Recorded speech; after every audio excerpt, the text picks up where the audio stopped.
હાથી નથી, ઘોડો નથી, પહાડ નથી, એ પ્રકારનું મને જ્ઞાન થાય છે. અંતેથી પેલું છેપણું પણ જતું રહ્યું. ટૂંકમાં આપ કહો છો કે બુદ્ધિમાં છેપણું તો જળવાઈ જ રહેતું હોય છે, પરંતુ જે અસત કે મિથ્યા વસ્તુઓ છે એની સાથે સાથે છે બુદ્ધિ પણ જતી રહે છે. ટૂંકમાં આ સ્વપ્નના પદાર્થો સ્વપ્નમાં જ્યારે હતો ત્યારે છે છે છે એ રીતે હું જાણતો હતો, પણ જ્યારે જાગ્રત થયો ત્યારે એ પદાર્થો વિશે છેપણું પણ જતું રહ્યું, અને માટે સદબુદ્ધિ પણ રહે છે એવું કેમ કહી શકો આપ? એ પણ જતી રહે છે. એટલે શંકરાચાર્ય કહ્યું, યથાપી વિષય પ્રવિલાપનેન પ્રવિલાપ્યમાના બુદ્ધિ તદાપી સા સત્પ્રત્યય ગર્ભાય વિલીયતે. એ કહે છે કે શું જતું રહ્યું? નથી નથી જ્યારે કહીએ છીએ ત્યારે ત્યાં શું નથી? હાથી નથી, ઘોડો નથી, પહાડ નથી. ત્યારે આપણે જ્યારે નથી કહીએ છીએ ત્યારે શું નથી? એ હાથી નામનો વિશેષ નથી, ઘોડો નામનો આકાર નથી, પહાડ નામનો આકાર કે વિશેષ નથી. પરંતુ હાથી નથી, ઘોડો નથી, પહાડ નથી એવું કહેવા માટે પણ એ નથીપણાનું જ્ઞાન તો હોવું જ જોઈએ. આના માટે હાથીનો અભાવ છે, ઘોડાનો અભાવ છે, પહાડનો અભાવ છે, એમ કરીને એમના અભાવમાં પણ છેપણાનું જ્ઞાન તો છે જ. આમ છેપણું તો જતું જ નથી બુદ્ધિમાં. બુદ્ધિમાં નથીપણું આવતું નથી. હાથી નથી એવું કહેવા માટે પણ પહેલાં મારી બુદ્ધિ હાથીની કલ્પના કરે ને પછી કંઈક હાથી નથી.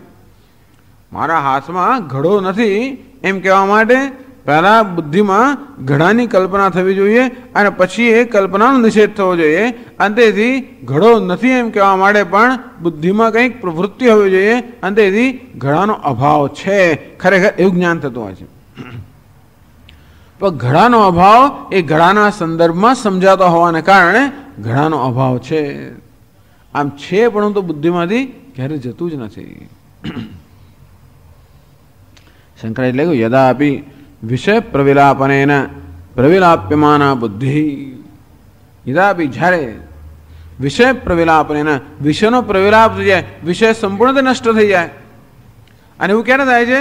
સ્વપ્નથી જાગીએ ત્યારે. બાકી નષ્ટ થતો નથી. આ તો તમે ઘણાનું દ્રષ્ટાંત આપીને સિદ્ધ કર્યું કે કશુંક કશુંક રહે છે, પણ સ્વપ્નમાં જાગે ત્યારે કશું નથી રહેતું. એનું શું? તો આપણે દ્રષ્ટાંત આપીએ તો પેલા બીજું દ્રષ્ટાંત આપે છે. આપણે વ્યવહારનું દ્રષ્ટાંત આપ્યું કે ઘણાને આપણે તોડીએ અને ઠીંકરા રહી ગયા, હવે ચૂર્ણ રહી ગયો, અને અણુ રહી ગયો, અને પરમાણુ રહી ગયો, અને બીજાણું બધું રહી ગયું. બરાબર છે, એમાં છે. પરંતુ સ્વપ્નોથી જાગે ત્યારે અણુ સુદ્ધા રહેતો નથી, એ પદાર્થનું કશું જ નથી રહેતું. અને ત્યારે પછી કેમ ના કહેવાય કે આ બુદ્ધિમાં પણ નથી, બુદ્ધિમાં પણ છે પણ જતું રહ્યું, કેમ ના કહેવાય? તો કે નહીં, સદબુદ્ધિ અપી નાસ્તિ એવં ભૂત પ્રત્યય અવશ્યમ અસ્તિ ઇતિ અભ્યુપગંતવ્યમ. તો કે પેલો હાથી નથી એવું તો જ્ઞાન છે ને, ઘોડો નથી, હાથી નથી, પહાડ નથી, એમ અભાવનું જ્ઞાન છે. અર્થાત એ વસ્તુનો અભાવ છે, હાથીનો અભાવ, અથવા તો હાથીનો અભાવ છે એ જ કેવું સારું. અથવા તો નથી એવો હાથી છે એવું કહેવા કરતા હાથીનો અભાવ છે. અંતેથી આમ પેલો સ્વપ્નનો હાથી નથી એવું કહેવા માટે પણ નથી પણ તો હોવું જોઈએ બુદ્ધિમાં. અર્થાત એવી બુદ્ધિની વૃત્તિ તો હોવી જ જોઈએ.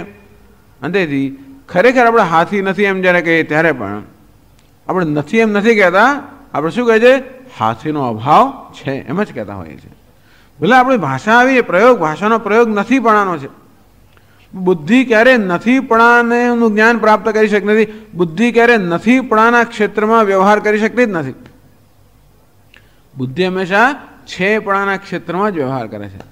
કલ્પના કરી નથી એ જાતની કલ્પના કરી જુઓ ને તમે. નથી એવી કલ્પના કરવા માટે એની હોવાની પહેલાં કલ્પના કરવી પડશે. ઘડો નથી એવી કલ્પના કરવા માટે પહેલાં ઘડો હોવાની કલ્પના કરવી જ પડશે. બુદ્ધિ નથીપણાના ક્ષેત્રમાં ક્યારેય વિચરણ કરી શકતી નથી, વ્યવહાર કરી શકતી જ નથી. ભગવાને બુદ્ધિ એવી બનાવી છે. ભગવાન કરે શું? કારણ કે વસ્તુ એ જ સમજાવે છે આગળ. એટલે કહે છે તદાપી સા સત્પ્રત્યય ગર્ભા એવ.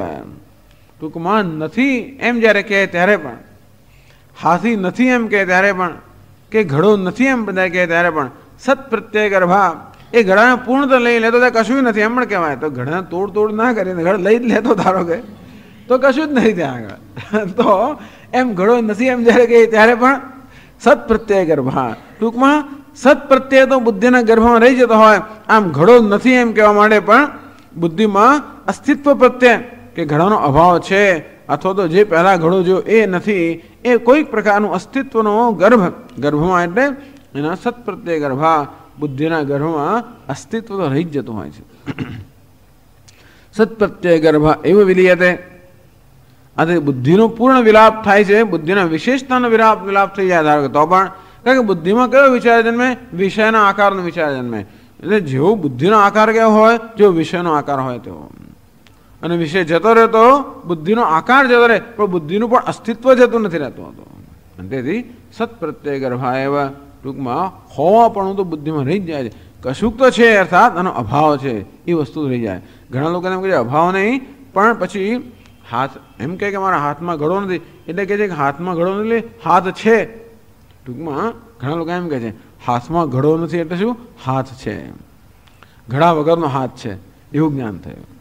હાથમાં ઘડો નથી એટલે શું? ઘડા વગરનો હાથ છે. એટલે ઘડો નથી એવું કેવું જ્ઞાન કેવું થાય? ક્યાં નથી?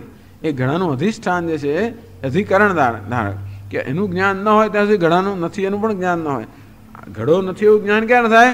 હાથનું જ્ઞાન હોય ત્યારે. એટલે ઘડા વગરનો હાથ છે એવું કશું જ્ઞાન થાય. એમાં છે પણ તો હંમેશા બુદ્ધિના ગર્ભમાં રહી જતો હોય છે. વ્યભિચારેષુ અપી વિષયેષુ સન્માત્ર બુદ્ધે અવ્યભિચારી દર્શનાત. અંતો ભલે વિષયો વ્યભિચારી હોય, વિષયો બદલાયા કરતા હોય, કે તો એક વિષય આવે અને બીજો જતો રહે એમ થાય, અથવા એક વિષયનો એક આકાર જતો રહે અને બીજો આકાર આવે, એમ સતત વ્યભિચાર એટલે પરિવર્તન થતું હોય છે. બરાબર? બુદ્ધિમાં છે એ પ્રકાર સન્માત્ર બુદ્ધે અવ્યભિચાર દર્શનાત. છે પણ હું બુદ્ધિમાં રહેતું જ હોય છે. એ છેનો વિષય બદલાયા કરે પણ છે એ તો બદલાતું નથી. અને માટે આપણે કહેવું પડશે કે બુદ્ધિમાં હંમેશા અસ્તિત્વ પણ તો રહે. તો કોઈ પ્રશ્ન કરે ભલે ને બુદ્ધિમાં અસ્તિત્વ પણ રહ્યું, માટે આત્મા છે એવું શા બધે કહેવાય? અસ્તિત્વ છે એવું શા બધે કહેવાય? બુદ્ધિ તમારી કહે છે એટલે શું થઈ ગયું? એટલે શંકર છે બુદ્ધિર્હિ નઃ પ્રમાણમ સદસતોહો યાથાત્મ્ય અવગમે. સદસતોહો યાથાત્મ્ય અવગમે. સત અસતોહો, સત અને અસતનું યાથાત્મ્ય અવગમ એટલે કે યાથાત્મ્ય જાણવા માટે. સત એટલે છે કે નથી એ સમજવા માટે, કોઈ વસ્તુ છે કે નથી એ સમજવા માટે બુદ્ધિ નફ પ્રમાણમ, આપણી પાસે માત્ર બુદ્ધિ જ પ્રમાણ છે. જગતમાં કે વ્યવહારમાં કે કશે પણ છે કે નથી એવો નિર્ણય કરવા માટે, એવો નિર્ણય ક્યાં થતો હોય છે? બુદ્ધિમાં જ થતો હોય છે. પેલો તો બુદ્ધિને પણ પ્રશ્ન કરે છે કે ભલે બુદ્ધિની અંદર છે પ્રત્યય રહી ગયો હોય પણ એટલા માટે આત્મા છે એવું કેમ કહી શકાય? એટલે જવાબ છે કે કોઈ પણ જ્ઞાન પ્રાપ્ત કરવા માટે, કોઈ પણ વસ્તુના સ્વરૂપનો નિશ્ચય કરવા માટે આપણી પાસે કયું સાધન છે? બુદ્ધિ જ સાધન છે. અર્થાત હે નાસ્તિક, તું એમ કહેતો હોય કે ઈશ્વર નથી, એ પણ એ નિશ્ચય પણ ક્યાં થાય છે? બુદ્ધિમાં થતો હોય છે.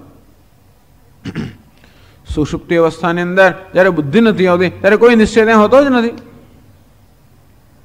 અને માટે બધા નિશ્ચય કરવા માટે આપણી પાસે કયું પ્રમાણ છે? પ્રમાણ એટલે પ્રમાકરણમ સાધનમ, જ્ઞાન પ્રાપ્તિનું કયું સાધન છે? બુદ્ધિ સાધન છે. અંતેથી બુદ્ધિમાં છે પ્રત્યય રહી જતો હોય, અસ્તિત્વ પ્રત્યય રહી જતો હોય, એનો અર્થ એ થયો કે અસ્તિત્વનો ક્યારેય નાશ થતો નથી. કારણ કે બુદ્ધિમાં ક્યારે અસ્તિત્વહીન બુદ્ધિ ક્યારે નથી હોતી, હંમેશા અસ્તિત્વ ગર્ભા બુદ્ધિ હોય છે, અસ્તિત્વહીન બુદ્ધિ નથી હોતી, અસ્તિત્વ શૂન્ય બુદ્ધિ નથી હોતી. અને વસ્તુ છે કે નહીં એ નિશ્ચય કરવા માટે આપણી પાસે એક જ સાધન છે અને તે છે બુદ્ધિ. અને એટલા માટે આ જગતનું મૂળ આત્મા છે, અથવા બધી જ વસ્તુનું મૂળ, જગત કોઈ પણ પદાર્થનું મૂળમાં અસ્તિત્વ છે એ આપણે સ્વીકારવું જ પડશે. કારણ કે બુદ્ધિ હંમેશા અસ્તિત્વના ક્ષેત્રમાં જ વ્યવહાર કરતી હોય છે. અને બુદ્ધિ ક્યારે પણ આ છેપણાના કે અસ્તિત્વપણાના ખ્યાલમાંથી ક્યારેય પણ મુક્ત કે ખ્યાલથી રહિત નથી હોતી. ઈતશ્ચ સદૈવ મૂલમ જગત વાચ્યમ. પછી શંકરાચાર્ય બીજું કારણ આપે છે, ઈશ્વર છે એ સિદ્ધ કરે છે. કેવું સિદ્ધ કરે છે? આપણે બુદ્ધિના નિશ્ચયથી સિદ્ધ કરે છે. ઈતશ્ચ આ બીજું કારણ આપે છે, સદૈવ મૂલમ જગત વાચ્યમ. આ બધું અનુમાનથી સિદ્ધ થાય છે. આ બીજું પણ કારણ છે, જે પરથી આપણે કહેવું પડે કે જગતના મૂળમાં અસ્તિત્વ છે. જગતના મૂળમાં શૂન્યતા નથી, જગતના મૂળમાં અસ્તિત્વ છે. એ સ્વીકારવા માટે આ બીજું કારણ છે. તો શંકરાચાર્યજી આગળ કહે છે, મૂલમ ચેત જગતઃ ન સ્યાદ અસદન્વિતમ એવ ઇદમ કાર્યમ અસત ઇત્યેવમ ગૃહ્યેત ન તો એતદસ્તિ સત સત સત ઇત્યેવ તુ ગૃહ્યતે યથા મૃદાદિ કાર્યમ ઘટાદિ મૃદાદિ અન્વિતમ મૂલમ ચેત જગતઃ ન સ્યાત. જગતઃ મૂલમ ન સ્યાત ચેત. આ જગતનું મૂળ કશું હોત જ નહીં, અર્થાત જગતના મૂળની અંદર અસ્તિત્વ જ ના હોત, શૂન્ય જ હોત, કશું જ જગતના મૂળમાં ન હોત તો શું થાત? સમજાવે છે. અસદ અન્વિતમેવ ઇદમ કાર્યમ અસદ ઇત્યેવમ ગૃહ્યેત. એક નિયમ છે હંમેશા કે કાર્યમાં કારણનો અન્વય થતો હોય છે. યથા શંકરાચાર્ય દૃષ્ટાંત આપું, યથા મૃદાદિ કાર્યમ ઘટાદિ મૃદાદિ અન્વિતમ. મૃદ એટલે કે માટી. આ માટીનું કાર્ય શું છે? ઘડો. માટીમાંથી ઉત્પન્ન થયો એટલે માટીનું કાર્ય ઘડો. એ ઘડો હંમેશા મૃદ અન્વિત હૈ, અર્થાત એ ઘડા હંમેશા મૃદ એટલે માટી સાથે સંબંધિત જ હોય. ક્યારે પણ ઘડો માટી સાથેના સંબંધનો ત્યાગ ન કરી શકે. અર્થાત ઘડાનું જ્ઞાન ક્યારે પણ માટી રહિત ન હોઈ શકે. ઘડાનું જ્ઞાન થાય એટલે માટીનું જ્ઞાન થવું જ જોઈએ. ત્યાં ભલે આપણે માટીની નોંધ લઈએ કે ન લઈએ જુદી વાત છે, પરંતુ ક્યારેય પણ ઘડાનું જ્ઞાન માટીના જ્ઞાનથી રહિત ન હોય કે માટીના જ્ઞાન વગર ન હોય. કે ઘડો ક્યારે પણ માટી સાથેના સંબંધથી મુક્ત હોઈ જ ના શકે. ઘડાને અડકવું તો માટીને અડકવું જ પડે, ઘડાને ઉચકવું તો માટીને ઉચકવી પડે. એવું નથી કે જોવું એટલે કોઈ પણ રીતે જ્ઞાન થાય. ઘડાનો સ્વાદ લઉં, ધારો કે તો નાનું બાળક હોય, ધારો કે આમ કંઈ કરતું હોય, ઘડાને ચાટતું હોય, ઘડાનો સ્વાદ લેતો હોય, તો એ માટીનો સ્વાદ લેવો જ પડે. કોઈ ઘડાને સૂંઘતો હોય, જે કોઈ કારણ હોય તેનાથી તો સૂંઘતો હોય ધારો કે, તો માટીને સૂંઘવી જ પડે. અર્થાત ઘડા સાથેનો કોઈ પણ વ્યવહાર હોય, જ્ઞાનેન્દ્રિયનો, મનનો, બુદ્ધિનો, લાગણીનો, ઘડો બહુ સરસ છે, ગમે છે, નથી ગમતો, વગેરે વગેરે, આ બધા વ્યવહારની અંદર પણ માટી તો અંદર કોઈ રીતે આવી જ જાય. અર્થાત માટી સાથેના વ્યવહાર કર્યા વગર ઘડા સાથે વ્યવહાર ન થઈ શકે. ઘડાના જ્ઞાનમાં માટીનું જ્ઞાન હંમેશા સમાયેલું જ હોય છે. ઘડો હંમેશા માટી સાથે સંબંધિત હોય છે. કાર્ય હંમેશા કારણ સાથે સંબંધિત હોય છે. કારણના ગુણ હંમેશા કાર્યમાં કોઈનું કોઈ અન્વિત થતા હોય છે. કારણ કારણ એ કાર્યનો આધાર છે. કાર્ય કારણ વગર ન સંભવી શકે, અને માટે કારણના ગુણો છે એ કાર્યમાં હંમેશા અન્વિત થતા હોય છે. એટલા જ માટે જ્યારે જ્યારે પણ ઘડાની સાથે વ્યવહાર કરીએ, ઘડાનું દર્શન કરીએ, ઘડાને સ્પર્શ કરીએ, ત્યારે માટી સાથે પણ વ્યવહાર કરવો પડતો હોય છે. કે માટી સાથે વ્યવહાર થતો જ હોય છે, માટીના દર્શન થતું હોય છે, માટીનો સ્પર્શ થતો જ હોય છે. ટૂંકમાં હંમેશા કારણ કાર્યમાં દેખા દેતું જ હોય છે. કોઈ દાડો કારણ છૂપું ના રહી શકે. આપણે નોંધ લઈએ કે ન લઈએ તો પણ વ્યવહારની અંદર કારણ હંમેશા કાર્યમાં દેખા દેતું જ હોય છે. દેખાઈ આવે એને માટે દ્રષ્ટિ જોઈએ. આપણને ન કદાચ ખબર પડે વસ્તુ, પણ જેને સમજ પડતી હોય ને બધી પડતી હોય છે, એના માટે કેવી એવી વેધક દ્રષ્ટિ જરા જોઈએ. અને તો કારણ હંમેશા કાર્યમાં દેખાય તો આવે. કાર્ય કાર્ય પણ કારણથી મુક્ત ન હોઈ શકે. અંતે રીતે જગતમાં પણ આ વસ્તુ દેખાઈ આવે છે. જગતમાં પણ જગતનું જે કારણ હોય એ જગત સાથેના સર્વ વ્યવહારની અંદર દેખાઈ આવવું જોઈએ.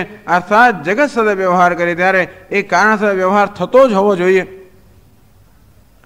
ઉપાદાનના કારણ વગર કાર્ય ન સંભવી શકે એમ જગતનું જે ઉપાદાન કારણ છે એ હંમેશા કાર્યમાં અન્વિત થયું જ હોવું જોઈએ. અને માટે જ્યારે જ્યારે જગતનું દર્શન થાય, અનુભવ થાય, ત્યારે એ કારણનો અનુભવ થતો જ હોવો જોઈએ. એટલે શંકરાચાર્ય મહારાજ કહે છે કે જો આ જગતના મૂળમાં શૂન્ય હોત, જગતના મૂળમાં કશું હોત જ નહીં, શૂન્ય હોત, તો હંમેશા આપણને શૂન્યના દર્શન થયા કરતા હોત. અસદ મૂલમ ચેત જગત ન સ્યાત. અર્થાત જગતનું મૂળ હોતો જ નહીં, જગતનું અસ્તિત્વ જ ના હોત, જગતના મૂળમાં અસ્તિત્વ ના હોત, કોઈ પ્રકારની સબસ્ટેન્શિયાલિટી એટલે સત્વ હોતો જ નહીં જગતના મૂળમાં, તો અસદન્વિતમે વૈદમ કાર્યમ. અસદ જો જગતના મૂળમાં હોત, સત્વનો અભાવ મૂળમાં હોત, તો અસદ અસદ એટલે નથી નથી નથી એ પ્રકારે હંમેશા જગતનો વ્યવહાર થતો હોવો જોઈતો હતો. અસદ ઇતિ એવમ ગૃહ્યેત. આ બહુ સુંદર વસ્તુ છે. જગતના મૂળમાં નથીપણું હોત તો એ નથીપણું જગતના પ્રત્યેક વ્યવહારની અંદર હંમેશા દેખા દેતું જ હોત, અને માટે આપણો વ્યવહાર કેવો હોત? નથી નથી નથી. આ પેન છે એવું કહેવાનું આપણે શું કહેતા હોત? પુસ્તક નથી. હાથી નથી એવું કહેતા હોત. જો નથીપણું આ જગતના મૂળમાં હોત તો પ્રત્યેક પદાર્થમાં નથીપણું પણ અભિવ્યક્ત થતું જ હોત, કારણ કે કારણ હંમેશા કાર્યમાં અભિવ્યક્ત થતું જ હોય છે. અંતેથી આ દરેક કાર્યમાં અત્યારે શું અભિવ્યક્ત થાય છે? પેન છે, પુસ્તક છે, માઇક્રોફોન છે, ઘડો છે, આમ છે સતત અભિવ્યક્ત થાય છે. પણ જગતના મૂળની અંદર કારણ જો નથી એ પ્રકારનું કારણ હોત તો આપણે ઘડો નથી, વસ્ત્ર નથી, પુસ્તક નથી એ પ્રકારનો હંમેશા આપણો અનુભવ રહ્યો હોત. એવો અનુભવ છે નહીં. ન તો એ દસ્તી પણ એ પ્રકારનો આપણો અનુભવ નથી. સત ઇત્યેવ તો ગૃહ્યતે. છે એ પ્રકારે દરેક વસ્તુનું ગ્રહણ થાય છે. દરેક વસ્તુ વ્યવહાર કેવો થાય છે એ પ્રકારનો જ વ્યવહાર થાય છે. જો જગતના મૂળમાં અસ્તિત્વ ન હોત, શૂન્યતા હોત, તો નથી એવો જ વ્યવહાર થતો હોત. કેવું થઈ ગયું હોત તો પછી? નથી કે મારુતિ, તો કે નથી. આ મારુતિ લાવ્યો તો કે આ તો શું કહેવાય, એની નથી એમ લાગત મને. મારુતિ છે એવું બદલે આ પેલી નથી, ફલાણી નથી, આ નથી એમ. તો શું થાત? આપણે કઈ રીતના શકતા હોત? અને હું નથી એવું પણ થાત છે પડે તો. અરે બીજું બધું નથી કહે તોય પણ હું નથી એવું તો કોઈ કહી જ નથી શકવાનું. આખું જગત નથી ભલે એમ કહી શકે તોય પણ જે નથી કહેનારો એનું નથી પણ તો કોઈ કહી જ ના શકે ને. કોઈક રીતે બધી વસ્તુનો પ્રવિલાપ કરી નાખો, બધાનો પ્રવિલાપ કરી નાખો, છતાં પ્રવિલાપ કરનારો નથી એવું કહેનારો જોઈએ તો ખરો જ ને. આ નથી એવું કહેનારો તો કોઈ જોઈએ ને. બસ એ કહેનાર તો છે જ ને, એનો તો ક્યારેય પણ નાશ ન થઈ શકે. અને માટે જે લોકો એમ કહે છે કે જગતના ગર્ભમાં શૂન્ય છે, તું શૂન્ય છે તો ના, હું તો શૂન્ય નથી. માટે તું શૂન્ય નથી, માટે શૂન્ય કહેનાર તો શૂન્ય નથી જ ને. અને એટલા માટે શૂન્યતા કે અભાવ કરતે સિદ્ધ થઈ જ ના શકે. હંમેશા ભાવ અસ્તિત્વ જ સિદ્ધ થતું હોય છે. ટૂંકમાં આપણો બધો વ્યવહાર આ એમ પોકારી કહે છે કે આત્મા પોકારી કહે છે કે છું. ત્યારે મારા તરફ ધ્યાન આપો, આકાર તરફ ધ્યાન જરા લઈ લો. આકારને વિશેષમાં એવો ગૂંચવાય, એમ સંસાર આકાર એવા ગૂંચવાઈ ગયા છે કે જેને કારણે આકારને વિશેષ છે એની કોઈ નોંધ લેવાતી નથી જીવનમાં. એટલે ભગવાન નોંધ લીધા વગરનો રહી જાય છે. અર્થાત ભગવાન અનુભવ થતો નથી, પરંતુ એના અનુભવની કોઈ નોંધ લેવાતી નથી. એટલા માટે આવૃત ચક્ષુ અમૃતત્વમિચ્છન્ન. આવૃત ચક્ષુ એટલે શું? આ બધી વિશેષતામાંથી જેણે પોતાનું ધ્યાન ખેંચી લીધું છે તે જ બસ. અને તો પછી વિશેષતા વગરનો પેલો છે એ ધ્યાનમાં આવે. અપ્રમત્તસ્તદા ભવતિ. અને ત્યારે આ બધી વસ્તુનો સંકેલી દેવા, અર્થાત આ બધી વિશિષ્ટતામાં બીજે કઈ અસ્તિત્વ તેને સંકેલી શકાય જ નહીં. ટૂંકમાં ઇન્દ્રિયોને, મન બુદ્ધિને અસ્તિત્વ સંકેલી શકાય જ નહીં. એમનો તો આકારમાંથી વિશેષતામાંથી સંકેલી શકાય. અને પછી વિશેષતા હોય ત્યારે પેલો જતો નથી રહેતો. વિશેષતા આવે ને અસ્તિત્વ છુપાઈ જતું હોત તો સબમરીન ફિલોસોફી, અર્થાત વિશેષતા આવી અસ્તિત્વ છુપાઈ ગયું, એવું નથી થતું. વિશેષતા વગર અસ્તિત્વ વગર વિશેષતા રહી જ ના શકે. અને માટે વિશેષતા છે ત્યાં તો અસ્તિત્વ છે જ. અને એટલા માટે ખરેખર જોવા જઈએ તો આ બધા કકળાટની જરૂરત નથી. મન ખેંચેલો, બુદ્ધિ કશું ખેંચવાની જરૂર નથી. આ વ્યવહારમાં અસ્તિત્વ છે એવી નોંધ લેતા થઈએ તો કંઈ સમાધિની જરૂર નથી. વેદાંતિના લોકોને આ બધી વસ્તુને બહુ એટલું બધું મહત્વ નથી આપતા. છતાં પણ નથી આપતા એમ પણ નથી, કારણ કે સામાન્ય માણસને જ્યાં સુધી એને આ બધી વૃત્તિઓ ન સંકેલે ત્યાં સુધી એની નોંધ લેવાથી અપ્રમત્ત તદા ભવતી, ત્યારે જ આની નોંધ લેતો થયો હોય છે. એટલા માટે જરૂર છે કે આ બધી વસ્તુમાંથી સંકેલ લેવું જોઈએ મન. પછી તો યત્ર યત્ર મનોયાતિ તત્ર તત્ર સમાધય. પછી એકવાર આમાં કુશળતા પ્રાપ્ત કરી કે વિશેષતાઓ હોવા છતાં પણ પેલા સામાન્યથી આપણે વંચિત ન રહી જતો હોય અથવા આપણું મન એમાંથી એની નોંધ લીધા કરતું હોય તો વાંધો નથી. વિશેષતા વિભૂતિ થઈ ગઈ. એના માટે વિશેષતા શું થઈ ગઈ? વિભૂતિ થઈ ગઈ. એટલે વિશેષતા શું છે? સંસાર છે. અજ્ઞાની પુરુષ માટે આ વિશેષતાઓ શું છે? સંસાર છે. જ્ઞાની પુરુષ માટે વિશેષતાઓ શું છે? વિભૂતિ છે. વિશેષતાનું જે મૂળ છે એ મૂળ ના હોય નરી મૂળ વગરની વિશેષતા શું છે? સંહાર છે. ન ચ સંન્યાસનાદેવ સિદ્ધિમ સમધિગચ્છતિ. માત્ર સંન્યાસથી સિદ્ધિ નથી, અર્થાત એ મૂળ વગરનો સંન્યાસ હોય એમાં સિદ્ધિ નથી. મૂળ સહિતનો સંન્યાસ હોય કે જે હોય એને મૂળ સહિત જે હોય સંન્યાસ જ કહેવાય. એટલે કહે છે કે સંન્યાસી થઈ થઈને કેટલા સંન્યાસી થવાના જ છે વડે. નવદ્વારે પુરે દેહી નૈવ કુર્વન્ન કારયન. આ નવદ્વાર પૂર તો રાખવું જ પડતું હોય ને, કશુંક તો રાખવું જ પડે ને. નૈવ કુર્વન્ન કારયન સદા સુખમ આસ્તે. આનંદથી બેઠેલો છે. અર્થાત એકવાર સામાન્ય છે, એ સામાન્ય સાથે આપણો સંબંધ બંધાઈ ગયો. અર્થાત કેવો સંબંધ? જ્ઞાનનો સંબંધ. અર્થાત એ પછી આપણી દ્રષ્ટિમાંથી બહાર ન જતો રહે. વિશેષતાઓ આપણે એટલી ન ગૂંચવાવી દે કે પેલું સામાન્ય આપણી દ્રષ્ટિ બહાર જતું રહે, પછી વાંધો નહીં. ત્યાં સુધી બધા અભ્યાસની બધા યોગની આવશ્યકતા છે જ. આ યોગની કેમ આવશ્યકતા છે? જેથી આપણું મન આ વિશેષતાઓમાંથી ગૂંચવાઈ ન જાય. એટલા માટે વિશેષતાઓથી મુક્ત કરવાની આવશ્યકતા છે. એટલે શિબિરોની આવશ્યકતા હોય, એટલે આશ્રમોની. એટલે માટે આ લેબોરેટરી બધાની આવશ્યકતા કેમ છે? પછી નરી લેબોરેટરીમાં જો થતું હોત કામ તો કોઈ દાડો પેલા પ્લાન્ટ બન્યા જ ના હોત. લેબોરેટરીમાં તો એર કન્ડિશન વસ્તુ હોય અને કોઈ જાતની દખલગીરી ત્યાં ન હોય, ત્યારે બધું પ્રયોગો માટે બરાબર છે, પાયલટ પ્લાન્ટ માટે બરાબર છે. એવું ને એવું જ રહેતું હોત તો શું થાય? પછી તો એવું બનવું જોઈએ કે પછી વરસાદ પડે ને તા તડકો બધું પડે તોય કશું ના થાય. પણ એ વસ્તુ કરવા માટે પહેલાં આ તાળ તડકા વરસાદથી રહિત અવસ્થામાં આપણે પહેલાં પ્રયોગો કરીએ.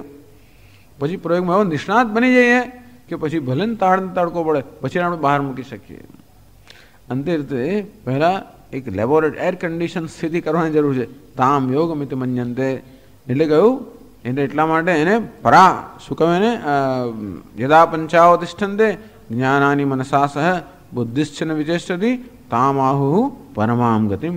એને પરમ ગતિ કહી. કારણ કે એ ગતિ કે અવસ્થા એવી છે અપ્રમત્ત સ્થળા ભવતી. ત્યારે આની નોંધ લેતો થાય. ટૂંકમાં બીજા બધા વિશેષતાની નોંધ લેતું મન જ્યારે મુક્ત થાય ત્યારે આ અસ્તિત્વની નોંધ લેતું થાય. એવી નોંધ લેવાની એનામાં ક્ષમતા છે, પણ જ્યાંથી પેલામાં ગૂંચવાયેલું હોય ત્યાં સુધી એની નોંધ લેવાતી નથી. એટલે ઉપનિષદ આપણે ખાતરી આપે કે ચિંતા કરવાની જરૂર નથી કે બુદ્ધિમાં કેમ જ્ઞાન થાય. બુદ્ધિમાં જ્ઞાનની ક્ષમતા છે જ. કારણ કે વિશેષતાના જ્ઞાનમાં પેલા સામાન્ય જ્ઞાન છે જ. ન હોત તો જુદી વાત છે. અર્થાત બુદ્ધિએ નવું કશું કરવાનું તો જુદી વાત છે. બુદ્ધિએ નવું કશું નથી કરવાનું, જે કરે છે એને છોડવાનું જ છે. વિશેષતામાં જે ગૂંચવાઈ ગઈ છે એ વિશેષતાની ગૂંચવણમાંથી દૂર થાય તો જ પેલું સામાન્ય છે એની નોંધ લેવાય. ટૂંકમાં આત્માને ઉત્પન્ન કરવાનું નથી, આત્માની નોંધ લેવાની છે. એ નોંધ લેવા માટે આ પ્રકારની વિશેષ અવસ્થા સર્જવાની આવશ્યકતા પડતી હોય છે. પછી એની પર કોઈ આવશ્યકતા નથી હોતી. એટલે કહ્યું કે યથા એટલે નતું એ સત સત ઇતિ એવ ઇતિ ગૃહ્યતે. હંમેશા આપણો વ્યવહાર સત સત સત છે એ પ્રકારનો જો હોય છે એ જ બતાવે છે કે જગતના મૂળમાં અસ્તિત્વ છે, નાસ્તિત્વ નથી. અર્થાત શૂન્યતા નથી. એટલે કહે છે તસ્માદ જગત મૂલમ આત્મા અસ્તિ ઇતિ એવ ઉપલબ્ધવ્ય. તસ્માત તેથી જગત મૂલમ આત્મા અસ્તિ. આ જગતનું મૂળ આત્મા છે. ઇત્યેવ ઉપલબ્ધવ્ય. એ રીતે જ આત્માને પહેલાં જાણવું જોઈએ. આત્મા છે, જગતનું મૂળ છે આત્મા, એ રીતે ઉપલબ્ધવ્ય હૈ, એ રીતે એને પહેલાં જાણવું જોઈએ. સારું, આગળ આવતીકાલે. ઓમ પૂર્ણમદ પૂર્ણમિદં પૂર્ણાત પૂર્ણમુદચ્યતે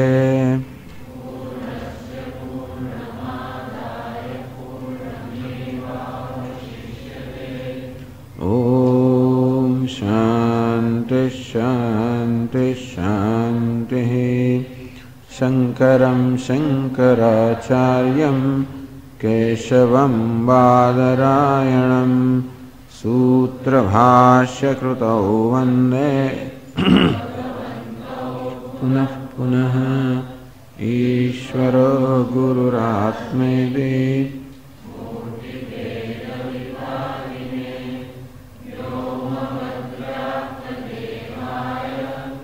દક્ષિણામૂર્તયે નમઃ. ઓમ શાંતિ શાંતિ શાંતિ.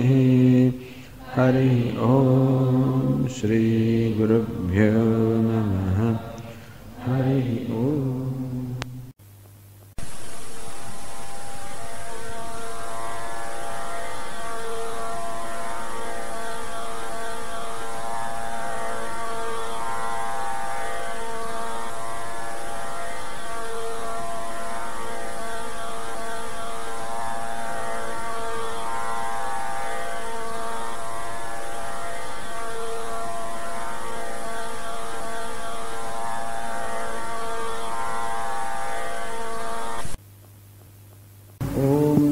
भगवते वैवस्वताय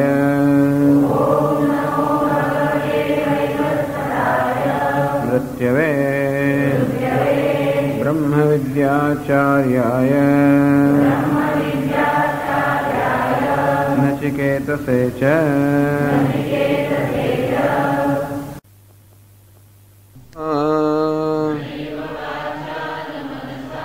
प्राप्तुं शक्यो न चक्षुषा अस्तीति ब्रुवतोऽन्यत्र कथं तदुपलभ्यते.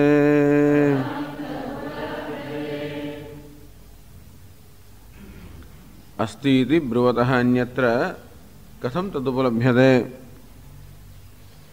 अस्तीति ब्रुवतः ईश्वर छे, ब्रह्म छे, आत्मा छे इति ब्रुवतः आ प्रमाणे कहनार अर्थात आ प्रकारे माननार एना सिवाय अन्यमां केवी रीते आत्मानुं ज्ञान थई शके ए प्रश्न छे. पहला शंकराचार्यजीए बताव्युं कि आत्मा अस्ति सर्वविशेष रहितोपि. जरूर आत्मा मन वाणी इंद्रिय कोईनो पण विषय नथी, परंतु इंद्रियों वडे न जाणी शकाय, मन बुद्धि वडे न जाणी शकाय एनो अर्थ ए नथी के नथी, परंतु इंद्रियों मन अने बुद्धि वडे जाणवा माटे जे कोई प्रकारनी आवश्यकता होय एवी कोई आवश्यकताओ आत्मामां नथी. कहेવાનો अर्थ ए छे कि इंद्रियों मन बुद्धि सर्वनी मर्यादा छे. अमुक मर्यादित क्षेत्रमां ज एमनुं ज्ञान एमना वडे ज्ञान थई शके. એવું હોવાને કારણે આત્મામાં એવી કોઈ મર્યાદા ન હોવાને કારણે આ આત્મા એમના જ્ઞાનની મર્યાદાની બહાર છે અને એટલા માટે આત્મા નથી એવી જાતનો નિર્ણય કરવાની આવશ્યકતા નથી. એટલે આત્મા પ્રત્યક્ષ ન દેખાતો હોય માટે નથી એવું નથી, કારણ કે પ્રત્યક્ષની મર્યાદાઓ છે. આપણી આંખો જોઈ શકે, કાન સાંભળી શકે, આ ઇન્દ્રિયો બધી જે પ્રત્યક્ષ જ્ઞાન પ્રાપ્ત કરી શકે એ દરેક પોતપોતાના ક્ષેત્રમાં અને તે પણ મર્યાદાની અંદર જ પ્રાપ્ત કરી શકતી હોય છે. मन बुद्धि की मर्यादा होने कारण सर्व मर्यादा पर आत्मा ज्ञान एम शक्य नहीं. अर्थात आत्मा प्रचलित रीते कि सामान्य अपने समझीए ए रीते आ ज्ञान विषय न बनी सके एनो ए पण नहीं कि आत्मा ज्ञान विषय न बनी सके. इंद्रियों थी आत्मा न जणाय माटे नहीं कि आत्मा नहीं, अने इंद्रियों वडे आत्मा ज्ञान न थाय माटे एवुं पण नहीं कि आत्मा ज्ञान न थाय. बे वस्तु है. आत्मानुं ज्ञान थई ज ना शके. जे इंद्रियोनी मननी अने बुद्धिनी पहोंच नहीं आत्मानुं ज्ञान न थई शके एवुं मानवानी आवश्यकता नहीं. अथवा तो इंद्रिय मन बुद्धिनो ज्ञाननो विषय आत्मा नहीं माटे नहीं एवुं पण मानवानी आवश्यकता नहीं. सर्व विशेष रहितो भी सर्व विशिष्टताओथी रहित होवा छतां पण જગતઃ મૂલમ ઇતિ અવગતત્વાદ અસ્તિ એવ. આ જગત છે પણ એનું મૂળ હોવું જોઈએ, એનું કારણ હોવું જોઈએ. અને તેથી જગત એ વૃક્ષ છે, સંસાર વૃક્ષ છે, એના માટેનું મૂળ હોવું જોઈએ. એને આધાર આપનાર, સત્તા સ્ફૂર્તિ પ્રદાન કરનાર મૂળ હોવું જોઈએ. બટ એ મૂળ સ્વરૂપનો અર્થાત કારણ સ્વરૂપ આત્મા છે. કાર્ય પ્રવિલાપનસ્ય અસ્તિત્વ નિષ્ઠત્વાત. એ પણ જોઈએ કોઈ પણ કાર્ય હંમેશા એના કારણની અંદર લીન થઈ જાય, પણ છતાંય પણ ઇદમ કાર્યમ સૂક્ષ્મ તારતમ્ય પારંપર્યેણ અનુગમ્યમાનમ સદબુદ્ધિનિષ્ઠામેવ અવગમયતિ. કોઈ પણ કાર્ય પોતાના કારણમાં લીન થઈ જાય, એ વળી પોતાના કારણમાં લીન થઈ જાય, અને સ્થૂળ સૂક્ષ્મમાં લીન થઈ જાય, સમુદાય અવયવમાં લીન થઈ જાય. આ પ્રકારે લીન કરવાની પરંપરા ચાલ્યા જ કરે. તો પણ આપણે જાણીએ છીએ કે હંમેશા દરેક વસ્તુ કશાકમાં લીન થતી હોય છે. કોઈ વસ્તુ શૂન્યમાં અદૃશ્ય થઈ જતી નથી. હંમેશા સ્થૂળ સૂક્ષ્મમાં લીન થાય તો કંઈક તો બાકી રહેતું જ હોય છે. ત્યાં નાશ શેનો થાય છે? તો કે આકારનો નાશ થતો હોય છે, પરંતુ એ છેપણાનો ક્યારેય નાશ થતો નથી. અને તે વસ્તુ ક્યારે પણ કોઈ અદૃશ્ય થઈ જતી નથી, નષ્ટ થઈ જતી નથી. સંસ્કૃત ભાષામાં નષ્ટ ધાતુનો અર્થ છે અદર્શનમ. આપણે નષ્ટ થઈ એટલે સંસ્કૃતમાં શું કહે? અદર્શનમ. આપણા દર્શનની સીમાની બહાર જતો રહે એટલે નષ્ટ થઈ ગયું. ખોવાઈ જવાને નષ્ટ થઈ જવું કહેવાય. અને તેમ નષ્ટ થવું એટલે માત્ર આપણી દ્રષ્ટિની મર્યાદાની બહાર જતો રહે માટે નથી, એનું અસ્તિત્વ નથી એવું નથી. અને તેથી આપણી દ્રષ્ટિની મર્યાદાની બહાર, અર્થાત આપણે જ્યારે કાર્યને કારણમાં લીન કરતા કે સ્થૂળને સૂક્ષ્મમાં લીન કરતા એવી જાતની મર્યાદા આવી જાય કે હવે આપણી દ્રષ્ટિગોચર ન રહે, તો પણ અત્યાર સુધીના આપણા અનુભવ પરથી આપણે જરૂર કહી શકીએ કે આ કાર્ય કોઈ કારણમાં અસ્તિત્વ ધરાવનાર, કોઈ કારણ જે સૂક્ષ્મ છે, જે આપણી દ્રષ્ટિ મર્યાદાની બહાર છે, એમાં જ લીન થઈ ગયું હોવું જોઈએ. એ કોઈ એનું અસ્તિત્વ નષ્ટ ન થઈ ગયું હોવું જોઈએ. કારણ કે ઘડો માટીમાં અને માટી વળી પૃથ્વીમાં અને પૃથ્વી વળી એમ કરતાં કે ક્યાંય સુધી આપણે જોઈ શકીએ છીએ કે અસ્તિત્વ જળવાઈ જ રહે છે. અસ્તિત્વનું રૂપ બદલાયા કરે છે. કયા રૂપમાં અસ્તિત્વ હોય બદલાયા કરતો હોય, પહેલાં ઘડાના રૂપમાં હોય, પછી માટીના રૂપમાં હોય, પછી બીજા રૂપમાં હોય, પણ અસ્તિત્વનો નાશ થતો નથી. માટે એમ પ્રવિલાપન કરતાં આ વસ્તુ જ્યારે આપણી દ્રષ્ટિ મર્યાદાની બહાર જતી રહે ત્યારે પણ આપણે એવું તો કહી જ શકીએ કે અસ્તિત્વ જળવાઈ રહ્યું હશે. અંતેથી યદાપી વિષય પ્રવિલાપ્યમાના બુદ્ધિ તદાપી સા સત્પ્રત્યય ગર્ભા એવ વિલીયતે. ટૂંકમાં બુદ્ધિમાં પણ તો હંમેશા રહી જ જતું હોય છે.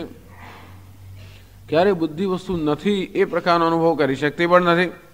છે સ્થૂળ તો કે છે, સૂક્ષ્મ છે, સૂક્ષ્મતર છે, સૂક્ષ્મતમ છે. મૂલમ ચેત જગદઃ ન સ્યાત અસદન્વિતમેવ ઇદમ કાર્યમ અસદિત્યમ ગૃહ્યેત.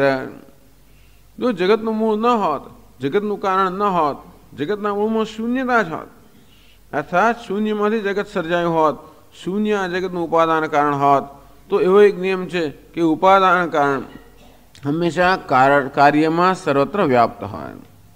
માટી ઉપાદાન કારણ છે, ઘડા કે જેનું કાર્ય છે એમાં સર્વત્ર વ્યાપ્ત હોય જ. અને તે રીતે શૂન્ય જગતનું કારણ હોત તો શૂન્યત્વ સર્વત્ર વ્યાપ્ત હોત, અને તો આપણે સર્વત્ર શૂન્યત્વનો અનુભવ થતો હોત. નથી પણ એવા જગતનું કારણ હોત તો નથી એવો જ અનુભવ થયા કરતો હોત. ન તો એ દસ્તી, પરંતુ એવું નથી. સત્સત ઇત્યેવ તો ગૃહ્યતે. છે એ પ્રકારે જ હંમેશા બધા પદાર્થોનું ગ્રહણ થતું હોય છે. નથી એવું ક્યારેય ગ્રહણ થતું નથી. મેં કહ્યું એ પ્રમાણે મારા હાથ પર ઘડો નથી એમ જ્યારે કહીએ ત્યારે પણ હાથ છે એના સંદર્ભમાં જ કહી શકાય કે ઘડો નથી. અભાવનો પ્રતિયોગી ઘડો નથી એમ શેના પછી જ્ઞાન થાય? હાથ છે એના પછી જ્ઞાન થાય. અર્થાત નથીનું જ્ઞાન થવા માટે પણ છેનું જ્ઞાન આવશ્યક હોય જ છે. અંતેથી છે પણ તો હંમેશા રહેતું જ હોય છે. આમ સત ઇત્યેવ તો ગૃહ્યતે. બધી જ વસ્તુઓ, બધું જ જ્ઞાન છે એ પ્રવર્ત થતું હોય છે. એ જ બતાવે છે કે જગતનું કારણ પણ છે, પણ અર્થાત અસ્તિત્વ એ જ જગતનું કારણ હોઈ શકે. જગતના કારણમાં અસ્તિત્વતા જ હોવી જોઈએ, નાસ્તિત્વતા ન હોવી જોઈએ. યથા મૃદાદિ કાર્યમ ઘટાદિ મૃદાદિ અન્વિતમ. જેવી રીતે ઘડો એ માટીમાંથી બન્યો છે, અને જ્યાંમાં ઘડો હોય તો માટીના દર્શન થયા વગર કે માટીનો અનુભવ થયા વગર ઘડાનો અનુભવ જેમ ન થાય, અને તે રીતે જેમાંથી જગત બન્યું છે એનો અનુભવ થયા વગર જગતનો અનુભવ ન જ થાય. અને બધા પદાર્થોનો અનુભવ થયા ત્યારે ભલે બધા પદાર્થોના નામરૂપ બદલાયા કરતા હોય છતાં પણ આ છે એક સર્વસામાન્ય હોવાને કારણે છે તો હંમેશા આપણા અનુભવનો વિષય હોય છે. એ બધા આપણે કહી શકીએ જગતનું કારણ છે. આમ હોવાપણું અસ્તિત્વ જગતનું કારણ છે. તસ્માત જગત મૂલમ આત્મા અસ્તિ ઇત્યેવ ઉપલબ્ધવ્ય. જગત મૂલમ, જગતનું મૂળ અર્થાત કારણ, મૂળ અર્થાત કારણ આત્મા અસ્તિ, જગતનું કારણ આત્મા છે. ઇત્યેવ ઉપલબ્ધવ્ય. આ રીતે પહેલું આત્માનું જ્ઞાન થવું જોઈએ. પેલું આત્માનું પરોક્ષ જ્ઞાન, અને પછી જેનું અપરોક્ષ જ્ઞાન થઈ શકે. પહેલા સવિશેષ જ્ઞાન અને પછી નિર્વિશેષ જ્ઞાન થઈ શકે. તો પહેલું આ પગથિયું. તસ્માત જગત મૂલમ આત્મા અસ્તિ. જગતનું મૂળ આત્મા છે. કોઈ પ્રશ્ન પૂછે, નાસ્તિ જગત મૂલમ બ્રહ્મ ઇતિ અવગમે બી પ્રતિયોગિતયા બ્રહ્મજ્ઞાન સંભવાત. ચલો તમને તો બ્રહ્મજ્ઞાનમાં જ રસ છે, તો જગતનું મૂળ આત્મા નથી એ રીતે આત્માનું જ્ઞાન થાય તો આત્માનું જ્ઞાન થયું કહેવાય જ ને. કોઈ એમ કહે છે કે જગતનું મૂળ આત્મા નથી, અર્થાત જગતનું મૂળ શૂન્ય છે. શૂન્ય એ જગતનું કારણ છે. અને એ રીતે બ્રહ્મનું જ્ઞાન થયું કે બ્રહ્મ નથી એવું જ્ઞાન થાય તો એ બ્રહ્મનું જ્ઞાન તો થયું જ ને. જેવી રીતે આપણે કહીએ કે ભાઈ સસલાનું શિંગડું તો કે નથી, સસલાને શિંગડું હોતું નથી, અને એ સસલાનું શિંગડાનું પણ આપણે જ્ઞાન છે. કેવી રીતે નથી એ રીતે જ્ઞાન છે. મારા માથા પર શિંગડું નથી એનું પણ જ્ઞાન કેવું થયું? નથી એ પ્રમાણે જ્ઞાન થયું. તે રીતે બ્રહ્મ જગતનું કારણ બ્રહ્મ નથી, આમ નથી એ જ્ઞાન થાય તો એ બ્રહ્મનું જ્ઞાન તો થયું જ ને. જો બ્રહ્મના જ્ઞાનમાં જ રસ હોય તો એ રીતે જ્ઞાન થયું તો બસ જ્ઞાનની ઈચ્છા પૂરી થઈ ગઈ. સાંભળે એવો આગ્રહ રાખવો જોઈએ કે છે એ રીતે જ્ઞાન થવું જોઈએ. કિમિની મુમુક્ષણા બ્રહ્મ જ્ઞાન કામે અસ્તિ ઇત્યેવ ઉપલબ્ધવ્ય. છે એ પ્રમાણે જ થવું જોઈએ એ પ્રકારનો સાંભળે આગ્રહ રાખવામાં આવે છે. નથી એવું જ્ઞાન થાય તો એમાં શું જવાનું છે? એટલે આગળ શંકરાચાર્યજી કહે છે, હવે બીજી પંક્તિ સમજાવે. અસ્તિ ઇતિ બ્રુવતઃ અન્યત્ર કથમ તદુપલભ્યતે. 125 પાના પર પહેલી લાઈનમાં તસ્માદ જગત મૂલમ આત્મા અસ્તિ ઇત્યેવોપલબ્ધવ્ય. કસ્માત અસ્તિ બ્રુવતઃ અસ્તિત્વવાદિનઃ આગમાર્થ અનુસારિણઃ શ્રદ્ધાનાત અન્યત્ર નાસ્તિત્વવાદિની. નાસ્તિ જગતો મૂલમ આત્મા નિરન્વયમ એવ ઇદમ કાર્યમ અભાવાંતમ પ્રવિલીયતે ઇતિ મન્યમાને વિપરીતદર્શિની.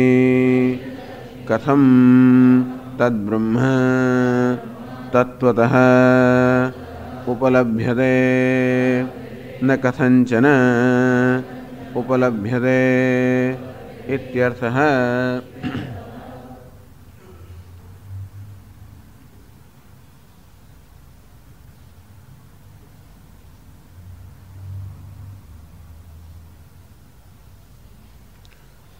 કસ્માત શા માટે જગતનું કારણ આત્મા છે એ તેનું જ્ઞાન થવું જોઈએ. કસ્માત શા માટે? નથી એવું જ્ઞાન થાય તો આત્માનું જ્ઞાન થયું જ છે. જો આત્માના જ્ઞાનમાં જ રસ હોય તો આત્મા નથી એ જ જ્ઞાન થાય, તો જગતનું કારણ આત્મા નથી એવું જ જ્ઞાન થાય તો શું વાંધો છે? સાંભળે એવો આગ્રહ કે જગતનું કારણ આત્મા છે, ઈશ્વર છે, એવી જ રીતે જ્ઞાન થવું જોઈએ એવો આગ્રહ શા માટે? એનો ઉત્તર ઉપનિષદ આપે છે, અસ્તિતિ બ્રોતોન્યત્ર કથમ તદુપલભ્યતે. એ શંકરાચાર્ય સમજાવે છે, અસ્તિતિ બ્રુવત, અસ્તિ છે, ઇતિ બ્રુવત, એ તો કહેનાર છે એમ પ્રમાણે કહેનાર. એટલે કે આ પાંચમી વિભક્તિ છે, બ્રુવત અસ્તિત્વવાદિન, આગમાર્થ અનુસારિણ, પછી શ્રદ્ધાનાથ. પાંચમી ને છઠ્ઠી વિભક્તિ સરખી જ દેખાતી હોય એટલે ખબર ના પડે ઘણી વાર. પણ બ્રુવત કહેનાર થી અન્ય, તો એટલે કોણ છે? અસ્તિત્વવાદી. એને અસ્તિત્વવાદી કહેવાય. બ્રહ્મ છે, ઈશ્વર છે, આત્મા છે, જગતનું મૂળ છે. જગતના મૂળની અંદર કંઈક છે, અર્થાત આ જગત નથી એવું નહીં એનાથી. એટલે પેલો બીજો શું કહે છે? તો નાસ્તિત્વવાદી. આ માણસ કેવો છે?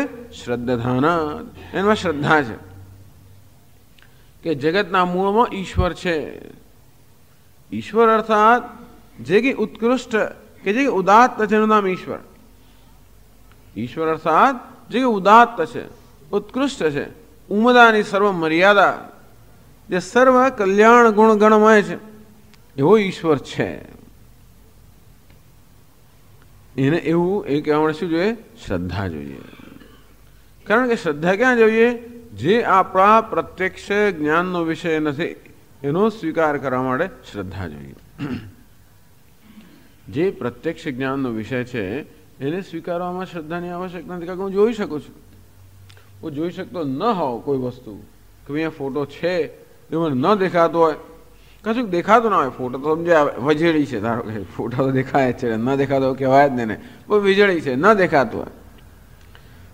આ દિવાલની બહાર કશુંક હોય, ધારો કે મને ન દેખાતું હોય પણ સુગંધ આવતી હોય, ધારો કે, તો પછી અમુક પ્રકારનું ફૂલ છે, રાત્રે અહીંયા બેઠા હોય અને રાત્રે સુગંધ આવતી હોય, સુગંધ પરથી જો કે પણ પ્રત્યક્ષ અનુભવ થયો. પણ પ્રત્યક્ષ અનુભવ ન થતો હોય અને છતાંય સ્વીકારનો, પ્રત્યક્ષ અનુભવ થતો હોય તો બધા સ્વીકારે, તોય ન સ્વીકારનારા તો જુદી દુનિયામાં હોય છે. પણ અનુભવ ન થતો હોય અથવા તો પ્રત્યક્ષ આપણે જોઈએ એવો અનુભવ ન થતો, એમ કહો. સુગંધ આવે છે પણ મેં જોયું નથી. વરસાદ એટલે જમીન ભીની છે ખરી પણ મેં વરસાદ જોયો નથી, વગેરે વગેરે. જો કે આ બધું પણ જ્ઞાન જ છે, આ બધું અનુમાન છે અથવા અર્થાપત્તિ છે. પણ ઈશ્વર તો એવો છે કે આવું સાંભળ્યું છે, જે વસ્તુ સાંભળી છે આ છતાં આપણે જોઈ નથી. કે બદ્રીનાથ છે, કેદારનાથ છે, ઘણું બધું સાંભળ્યું હોય, કેવું સુંદર રળિયામણું સ્થળ છે, કેવા સુંદર બરફથી આચ્છાદિત પહાડો છે, વગેરે વગેરે સુંદર. ત્યાં સવારમાં સૂર્યોદય થાય તો કેવું સુંદર વાતાવરણ સર્જાતું હોય. સૂર્યનું પહેલું કિરણ હોય એ જ્યારે પહાડની ટોચ પર પડે ત્યારે કેવો પહાડ આખો સુવર્ણમય બની જતો છે. આવું બધું સાંભળ્યું હોય આપણે. કેવા સુંદર ફૂલો ત્યાં ઉગતા હોય છે, કેવી સુંદર ત્યાં આગળ નદી છે, કેવી સુંદર ખીણો છે, વગેરે વગેરે સાંભળ્યું હોય, જોયું નથી. તો આવું સ્વીકારવા માટે શું જોઈએ? શ્રદ્ધા જોઈએ. શેમાં શ્રદ્ધા જોઈએ? જે આપણને કહે છે એના વચનમાં શ્રદ્ધા જોઈએ, આપત વાક્યમાં શ્રદ્ધા જોઈએ. ઉપનિષદ કહે છે સત્યમેવ જયતે નાનૃતમ. સત્યનો જ જય થાય છે, અસત્યનો નહીં. હવે આ વસ્તુ જ્યાં સુધી આપણા પ્રત્યક્ષ જ્ઞાનનો અનુભવ ન બને, જ્યાં સુધી આપણે આપણા જીવનમાં સત્યનો વિજય ન જોઈએ, ત્યાં સુધી એને આપણે સ્વીકારવું હોય તો એના માટે શું જોઈએ? શ્રદ્ધા જોઈએ. શ્રદ્ધા વસ્તુ નિર્મૂળ નથી હોતી. શ્રદ્ધાની પાછળ પણ હંમેશા આપણા શાસ્ત્રો એવું નથી કહેતા કે તમે અંધશ્રદ્ધા રાખો. આપણે જ્યારે શ્રદ્ધા રાખવાનું કહેવામાં આવે ત્યારે શ્રદ્ધા પાછળ કંઈક કારણ હોય છે. અર્થાત બુદ્ધિથી વિચારી તો સમજી શકાય કે સત્યનો જય થવો જ જોઈએ. કારણ કે સત્ય જે જગતના મૂળમાં હોવાને કારણે સત્યને અનુરૂપ વર્તન છે એ જ ખરેખર આ જગતની અંદર જે સંવાદિતા છે, કે જગતમાં જે નિયતિ છે એ નિયતિને અનુરૂપ વર્તન તો જ થયું કહેવાય જ્યારે આપણે સત્યને અનુરૂપ આચરણ કરીએ. અને એ રીતે આચરણ કર્યું હોય તો જ જીવનમાં સંવાદિતા હોય, તો જ સુખ હોય, તો જ સફળતા હોય, આમ બુદ્ધિ સમજાયું છે. અને છતાં પણ સત્યનો જ્યારે અમલ કરવાનો આવે ત્યારે બીજી ઘણી બધી આપણી એવી વૃત્તિઓ હોય છે કે ઘણી બધી આપણી અંદર આ લાગણીઓ હોય છે જેનો વિરોધ કરતી હોય. કાંઈ ઘણીવાર બને કે સત્યનું આચરણ કરવા માટે ઘણો બધો આપણે ભોગ આપવો પડે. એ ભોગ આપતી વખતે અંદરથી ઘણો બળવો પણ થતો હોય, અથવા તો ઘણી બીજી બધી આસક્તિઓ હોય જે આસક્તિઓ આપણને આ પ્રકારના મૂલ્યોનું પાલન કરવામાં અવરોધરૂપ થતી હોય. અને ત્યારે એ આસક્તિઓ પર કે આંતરિક અવરોધો પર એમને દબાવવા માટે અથવા એમનાથી ઉપરવટ થવા માટે આપણે એક બળ જોઈએ. શાનું બળ જોઈએ? શ્રદ્ધાનું. કે નહીં ભલે ને મારો આંતરિક અવાજ કહે છે આ ખોટું છે, પણ શાસ્ત્ર કહે છે સાચું છે, મને સાચું છે અને હોવું જ જોઈએ. આમ જે આપણા પરોક્ષ જ્ઞાનનો વિષય છે પણ પ્રત્યક્ષ જ્ઞાનનો વિષય નથી, એને મને શ્રદ્ધા હોય. પરોક્ષ જ્ઞાનનો વિષય કઈ રીતે સાંભળ્યું છે? ક્યાંથી સાંભળ્યું છે? આપતપાદ. આપત અર્થાત જેમનામાં વિશ્વાસ મૂકી શકાય, જેમનામાં જેના માટે આપણો આદર છે, જેનું જ્ઞાન છે. શાસ્ત્ર તો ખરા જ, એ સિવાય કોઈ વડીલો હોય કે એમની પાસે આપણે સાંભળ્યું હોય અને જેમના વચનમાં વિશ્વાસ ન કરવાનું કોઈ કારણ ન હોય અને છતાં પણ જેનો આપણને જે અનુભવ ન હોય એવા માટે શું જોઈએ? શ્રદ્ધા. એટલે જ્યારે એટલા માટે શંકરાચાર્યજીએ કેટલું બધું ભાષ્ય લખ્યું. એવું નથી કહેતા કે માત્ર સ્વીકારેલો કોઈ ઈશ્વર છે. ઈશ્વરને ઈશ્વર છે એવું સ્વીકારવા માટે પૂરતા કારણ છે. આપણો પ્રત્યેક અનુભવ છે છે છે એમ અસ્તિત્વને જ પુકારીને કહેતો હોય છે. અને તેથી અસ્તિત્વરૂપ આત્મા છે એ આપણા પ્રત્યેક અનુભવમાંથી ખરેખર જણાતું હોય છે. અને તેથી પરંતુ એ આત્મા હજી મારી દ્રષ્ટિની અર્થાત નયો વાચા ન મનસા ન ચક્ષુષા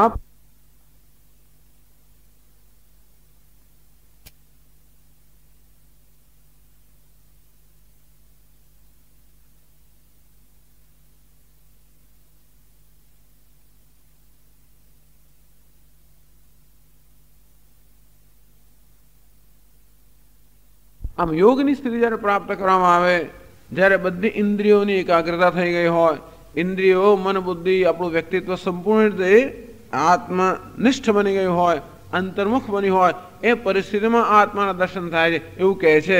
પણ એ પરિસ્થિતિ ક્યારે પ્રાપ્ત થાય? એની પહેલા આપણે સ્વીકાર્યો કે ઈશ્વર છે. અને ઈશ્વરનું દર્શન એ આપણા જીવનનો પરમ પુરુષાર્થ છે. એ બીજી વસ્તુ. ઈશ્વરનું દર્શન, આત્માનું જ્ઞાન, સત્યનું જ્ઞાન, જગતના મૂળનું જ્ઞાન, માત્ર સપાટી પરનું જ્ઞાન નહીં, મૂળનું જ્ઞાન, સાર તત્વનું જ્ઞાન એ આપણા જીવનનો પરમ પુરુષાર્થ છે. એ ન જાણવાને કારણે જીવનમાં અનર્થ કે દુઃખ છે. એ જાણવાનું એક જ સાધન છે કે મારું વ્યક્તિત્વ સંપૂર્ણ રીતે શાંત પ્રસન્ન બની જાય. મારા વ્યક્તિત્વમાં, મારા મનમાં કોઈ પ્રકારનો અજંપો વિરોધ વિક્ષેપ ન હોય. અને એ પ્રકારનું જ્યારે માનસિક સ્થિતિ પ્રાપ્ત થાય ત્યારે આત્માના દર્શન થઈ શકે. એ માટે મહાન પુરુષાર્થ કરવો પડે. આત્માના દર્શન માટે કોઈ પુરુષાર્થ ન કરવો પડે, પરંતુ આંખોથી આ ફૂલને જોવાનો કોઈ પુરુષાર્થ ન કરવો પડે, પણ આંખોમાં કોઈ દોષ હોય તો દોષને દૂર કરવા મહાન પુરુષાર્થ છે. તે રીતે મનથી આત્માને જોવામાં ખરેખર પુરુષાર્થની આવશ્યકતા નથી. જ્યારે જ્ઞાનનું સાધન તૈયાર હોય અને જ્ઞાનનો વિષય આપણી સમક્ષ હોય ત્યારે જ્ઞાન આપોઆપ જ થાય. પણ જ્ઞાનના સાધનને તૈયાર કરવામાં જ મહાન પુરુષાર્થ છે. કયું જ્ઞાનનું સાધન? આપણું મન, આપણું વ્યક્તિત્વ. એને તૈયાર કરવું એટલે એને અંતર્મુખ બનાવવું, પ્રસન્ન બનાવવું, આત્મનિષ્ઠ બનાવવું. બહિર્મુખતામાંથી પ્રેયસ અર્થાત પ્રિયો માર્ગમાંથી એને નિવૃત્ત કરીને શ્રેયો માર્ગ પર ચડાવવો. આપણી બધી સ્વાભાવિક બહિર્મુખ વૃત્તિઓ પર ધીમે ધીમે વિજય પ્રાપ્ત કરીને એમને બધાને શાસ્ત્રને અનુરૂપ બનાવવી. મહાન પુરુષાર્થ. અને એને માટે જેની આવશ્યકતા હોય એ બધાનો ભોગ આપવો, એ કરવામાં પણ અત્યાર સુધી જેને માટે મને મૂલ્ય છે એવી કેટલી બધી વસ્તુઓનો મને ત્યાગ કરવો પડે. ઇન્દ્રિયોના આકર્ષણ જેટલા બધી વસ્તુઓનો હોય, મન બુદ્ધિને પણ કેટલી વસ્તુનું આકર્ષણ હોય, એ બધા આકર્ષણોથી મુક્ત થવું પડે. મુખ્ય તો એ છે. કઈ વસ્તુ મને બહાર લઈ જાય છે મારા મનને? આ બધા આકર્ષણો, બધી આસક્તિઓ. અને એ બધા અવિવેકમાંથી જન્મ્યા છે, એ બધામાંથી મુક્ત થવું પડે. મહાન પુરુષાર્થ. એવું કોણ કરે? કોને ખબર કે આત્માનું દર્શન થશે કે નહીં? કોને ખબર કે આત્મા છે જ કે નહીં? અને તેથી આવો પ્રયત્ન કોણ કરે? એના કરતાં જે સરળ સરળ જીવન છે આપણે એ જીવી નાખીએ. ઇન્દ્રિયના ભોગનું જીવન છે બહુ સરળ છે. મનની વૃત્તિઓ જેમ કહેતી હોય એમ કરવું સરળ છે, સરળ જણાય છે. સરળ હોત તો આપણે એ શું કામ ના કરત? એ જણાય છે સરળ, બહુ અઘરું છે. ઉલટું આ સરળ છે છેવટે તો. કારણ કે ઇન્દ્રિયોની વૃત્તિઓને આપણે, ઇન્દ્રિયોની વૃત્તિઓ જે છે કે મનની વૃત્તિઓ એનું અનુસરણ કરે તો એટલા બધા ધોકા ખાવા પડે છે જેની કે હદ જ નથી. મેં કહ્યું ને, વાંદરા એકવાર પેલી મુઠ્ઠીમાં પકડી રાખી મગફળી, પછી જે વાંસા પર દંડા પડે, જે દંડા પડે, એમ આ બહિર્મુખ કે પ્રેયો માર્ગ પર અનુસરવાના જીવનમાં માણસે બહુ દંડા ખાવા પડે છે. અને છતાં માણસ એ સરળ લાગતો હોય છે, કારણ કે એમાં પેલી ઇન્દ્રિયની વૃત્તિઓ પર કોઈ પ્રકારનો, પછી આપણે કોઈક ને કોઈક રીતે બીજાને દોષ આપી શકીએ. મને જ દુઃખ પડે છે એનો આપણે બીજાને દોષ આપી શકીએ. જો પેલા જગત આવું છે, લોકો આવા છે, ફલાણા આવે છે, સરકાર આવી છે, કોંગ્રેસ આવી છે, મ્યુનિસિપાલિટી આવી છે, આ આવી છે, એમ કરી કે આપણના દુઃખ માટે હંમેશા દુનિયામાં કશે ને કશે, પણ આપણી જ પેલી વૃત્તિઓને આપણે ગુલામ બનીને આ પ્રકારનું વર્તન કરવું, એ વિશે આપણને કંઈ થતું નથી. ટૂંકમાં એટલે કહ્યું કે યત્તદગ્રે વિષમેવ પરિણામે મૃતોપમમ. જે પ્રારંભમાં વિષ સમાન છે, અંતમાં અમૃત સમાન નીવડે છે. પ્રારંભમાં કેવું છે? વિષ સમાન છે. એવું હોવાને કારણે આને વડે શું છે? શ્રદ્ધાનાત અન્યત્ર.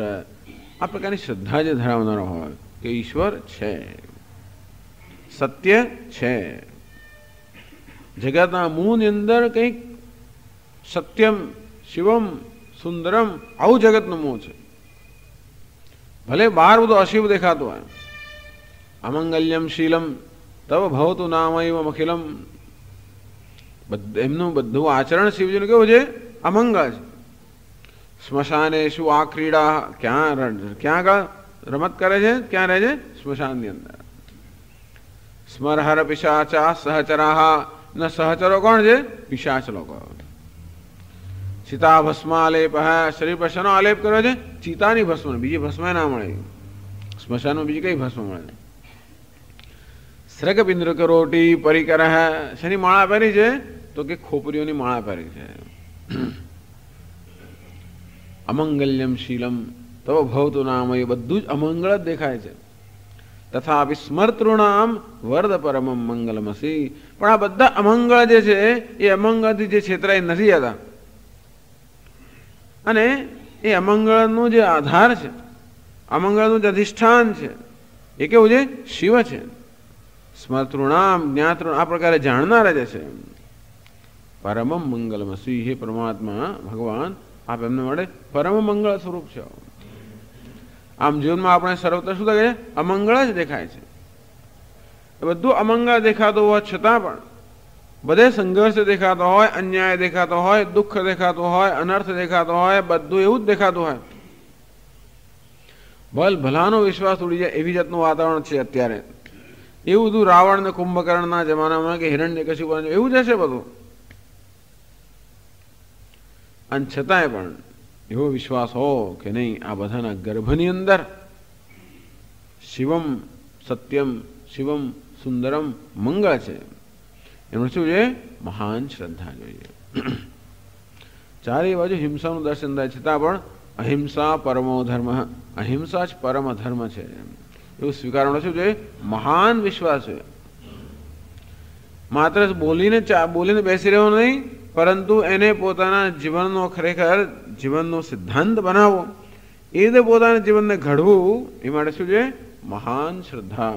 એ શ્રદ્ધામાંથી જ બળ મળતો હોય છે માણસને. ગમે તેના દંડા બહાર ખાધા, ખૂબ દંડાઓ ખાધા, અને છતાં પણ અહિંસાનું પૂછડું પકડી જ રાખ્યું. અને છેવટે એમાંથી શું પ્રાપ્ત થયું? તો કે સ્વતંત્રતા.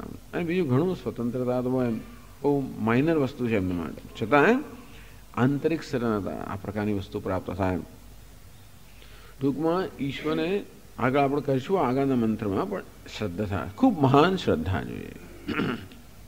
ये तो धर्म्यामृतमिदम યથોક્તમ પર્યુપાસતે શ્રદ્ધાનાઃ મત્પરમાઃ ભક્તાસ્તેતીવ મે પ્રિયાઃ. જે લોકો પૂર્ણ પુરુષો છે, જેમના ધ્યેય સિદ્ધ કર્યું છે, એ લોકો અદ્વેષ્ટા સર્વભૂતાનામ મૈત્રઃ કરુણ હોય. એમાં શું મોટી વસ્તુ છે? બહુ મહાન વસ્તુ છે. કોઈ પ્રત્યે મેં દ્વેષ નથી, બધા માટે મિત્રતા છે, બધા માટે કરુણતા છે, એ તો મને પ્રિય છે જ ભક્ત. પણ હજી ડગલા માણે છે, હજી જેને ખબર નથી કે આ બધાનું મહત્વ શું છે, અને છતાં શ્રદ્ધાપૂર્વક સ્વીકારે છે. એ તો ધર્મ્યામૃતમ, આ ધર્મ્ય અમૃતમ, આ જે અમૃત છે, જે ધર્મને અનુરૂપ અમૃત છે, એને શ્રદ્ધાપૂર્વક સ્વીકારે છે. અતીવ પ્રિયા, આવા મારા જે ભક્તો છે મને અત્યંત પ્રિય છે.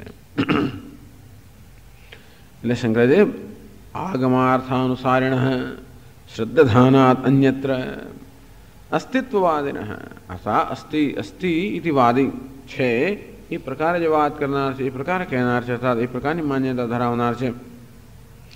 અને એ માન્યતા ક્યાંથી જન્મી? આગમાર્થ અનુસારિણ, આગમના અર્થના અનુસરણ કરનાર. અર્થ એટલે તાત્પર્ય.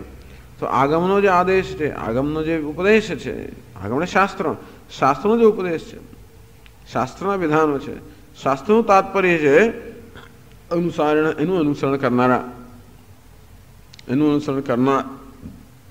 તસ્માત શ્રદ્ધાનાત, એવું જે શ્રદ્ધાળુ મનુષ્ય, અન્યત્ર, ટૂંકમાં એને જ આ પ્રાપ્ત થાય, અને એનાથી વિરુદ્ધ માણસ છે એને ક્યારેય આ પ્રાપ્ત ન થાય. નાસ્તિત્વવાદીની, અસ્તિત્વવાદીનો વિરોધી કોણ? વિરોધ નહીં, પણ એનાથી વિરુદ્ધ મનુષ્ય કોણ? નાસ્તિત્વવાદી. એટલે વાદી છે એ પાછો. આ ભાઈ વાદી, અસ્તિત્વવાદી. બધા લોકો વાદી તો હોય જ છે, કશો ને કશો વાત કરનારા, કશો ને કશો અભિપ્રાય ધરાવનારા હોય જ છે. કોઈ અભિપ્રાય ન ધરાવતો તો હોતું જ નથી. માણસ અભણ હોય તો પણ એના મનમાં કશોક તો અભિપ્રાય હોય, ઈશ્વર વિશે, આત્મા વિશે કંઈક તો અભિપ્રાય હોય કે આ તો બધા ખોટું કહે છે, આ બધું ભલે કંઈ કે બધું સાચું છે, ગમે તે પ્રકારનો અભિપ્રાય હોવાનો. અંતે રીતે નાસ્તિત્વવાદીની, અન્યત્ર એ સાતમી વિભક્તિ છે, એટલે સાતમી વિભક્તિ બતાવે છે. અન્યત્ર નાસ્તિત્વવાદીની, જે નાસ્તિત્વવાદી છે, આત્મા નથી. નાસ્તિકવાદી કોને કહેવાય? નાસ્તિ જગત મૂલમ, આત્મા જગતના મૂળમાં કશું છે જ નહીં. અર્થાત અસત્યમ અપ્રતિષ્ઠમ તે જગદાહુ અનીશ્વરમ. 16મા અધ્યાયમાં ભગવાન આવા આસુરી વૃત્તિના માણસોની વાત કરે છે. જગત અસત્યમ, કોઈ સત્ય નથી. અપ્રતિષ્ઠમ તે, અપ્રતિષ્ઠમ અર્થાત આ જગતની કોઈ પ્રતિષ્ઠા નથી. અસત્યમ અપ્રતિષ્ઠમ તે જગદાહુ અનીશ્વરમ, જગતમાં ઈશ્વર નથી એ પ્રકારે કહેનારા. અપરસ્પર સંભૂતમ, જો ઈશ્વરે જગતનું સર્જન ના કર્યું તો સર્જન કોણે કર્યું? આપણે પૂછીએ ને. જગતનો કોઈ સર્જક નથી, પાલક નિયંતા, જગતનો મૂળ કારણ કશું ઈશ્વર છે જ નહીં. ધર્મ પણ નથી, સત્ય પણ નથી, ઈશ્વર પણ નથી. જો ઈશ્વર ના હોય તો જગતનું સર્જન કોણે કર્યું?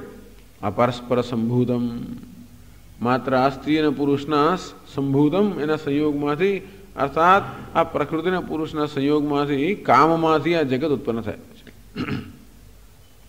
કે મંજન, બીજું શું કારણ હોઈ શકે અને શું હેતુ બીજું હોય? કામ હેતુકમ, કામ અર્થાત આ કામ, સ્ત્રી પુરુષનો પરસ્પર સંયોગ એકમાત્ર એનું કારણ છે, અને એ કારણ માટે જ આ છે. શેને માટે જગત બન્યું છે? એને જ માટે, એમાંથી બન્યું છે, અને એ જ આ જગતનો હેતુ છે. હું માનનાર ઓછા લોકો નથી. અર્થાત પોતાની જે વૃત્તિઓ છે, સ્વાભાવિક વૃત્તિઓનો કેટલા બધા વશ થયેલા, એમને માટે એ વૃત્તિઓનું બળ, એમની અસરનો પ્રભાવ એટલો બધો છે કે આ શાસ્ત્રનો કે બીજા કશાનો પ્રભાવ એમનો પડી શકતો જ નથી. નાસ્તિ જગત મૂલમાં આત્મા નિરન્વયમ એવ ઇદમ કાર્યમ અભાવાંતમ પ્રવિલીયતે. પાછા આ લોકો તો બધા ચિંતકો, બુદ્ધિમાન માણસો છે. મારા તમારા જેવા કંઈ કે છે નથી તો સમજાવે આપણે એની પાસે કે બહુ ઝાઝું કહેવાનું ન હોય. શા માટે છે તો બે ચાર કોઈ દલીલ કરે આપણે શાંત થઈ જઈએ કે ભાઈ હશે ત્યારે, કે નહીં પણ હોય. આપણે છે કરતા હોય ને બે ચાર એવી દલીલ કરે કે નાના તાતા આ તો નહીં પણ હોય. એવું નહીં. આ લોકો કે નાસ્તિત્વવાદી કોણ છે? જાહેર સિદ્ધ કરી આપે, જાતે દલીલોથી સિદ્ધ કરી આપે કે ઈશ્વર નથી. નિરન્વયમેવિદમ કાર્યમ અભાવાંતમ પ્રલીયતે. આ કાર્યની અંદર કોઈ પ્રકારનું અસ્તિત્વ છે જ નહીં, કારણ કે આ કાર્યનો પ્રલય શેમાં થાય છે? વડે અભાવમાં કાર્ય વિલીન થઈ જાય છે, શૂન્યમાં વિલીન થઈ જાય છે, અને માટે આ જગતમાં અસ્તિત્વનો કે ઈશ્વરનો કે આત્માનો કોઈ અન્વય નથી, કોઈ સંયોગ નથી. ઇતિ મન્યમાને વિપરીત દર્શની. આ પ્રકાર કેવો છે? વિપરીત દર્શી. પેલો શાસ્ત્ર પેલો આગમાર્થદર્શી છે, આ કેવો છે? વિપરીત દર્શી. અર્થાત જે શાસ્ત્ર કહેતા હોય એને તદ્દન વિપરીત દર્શન કરવાનો જે આગ્રહ રાખે છે. કથમ તદ બ્રહ્મ ઉપલભ્યતે. એ બ્રહ્મ એને ઉપલભ્યતે, એને જ્ઞાન થાય બ્રહ્મનું. કથમ તદ તત્વતઃ ઉપલભ્યતે. શાસ્ત્ર કહે છે શંકરાચાર્યજી, કથમ તદ બ્રહ્મ તત્વતઃ ઉપલભ્યતે. પ્રતિયોગિતયા જ્ઞાનસ્ય નિષેધ્યત્વાદ આત્મદયા જ્ઞાનમ ન સ્યાત. એમ કદાચ કહે કે મને બ્રહ્મનું જ્ઞાન છે. કેવું જ્ઞાન છે?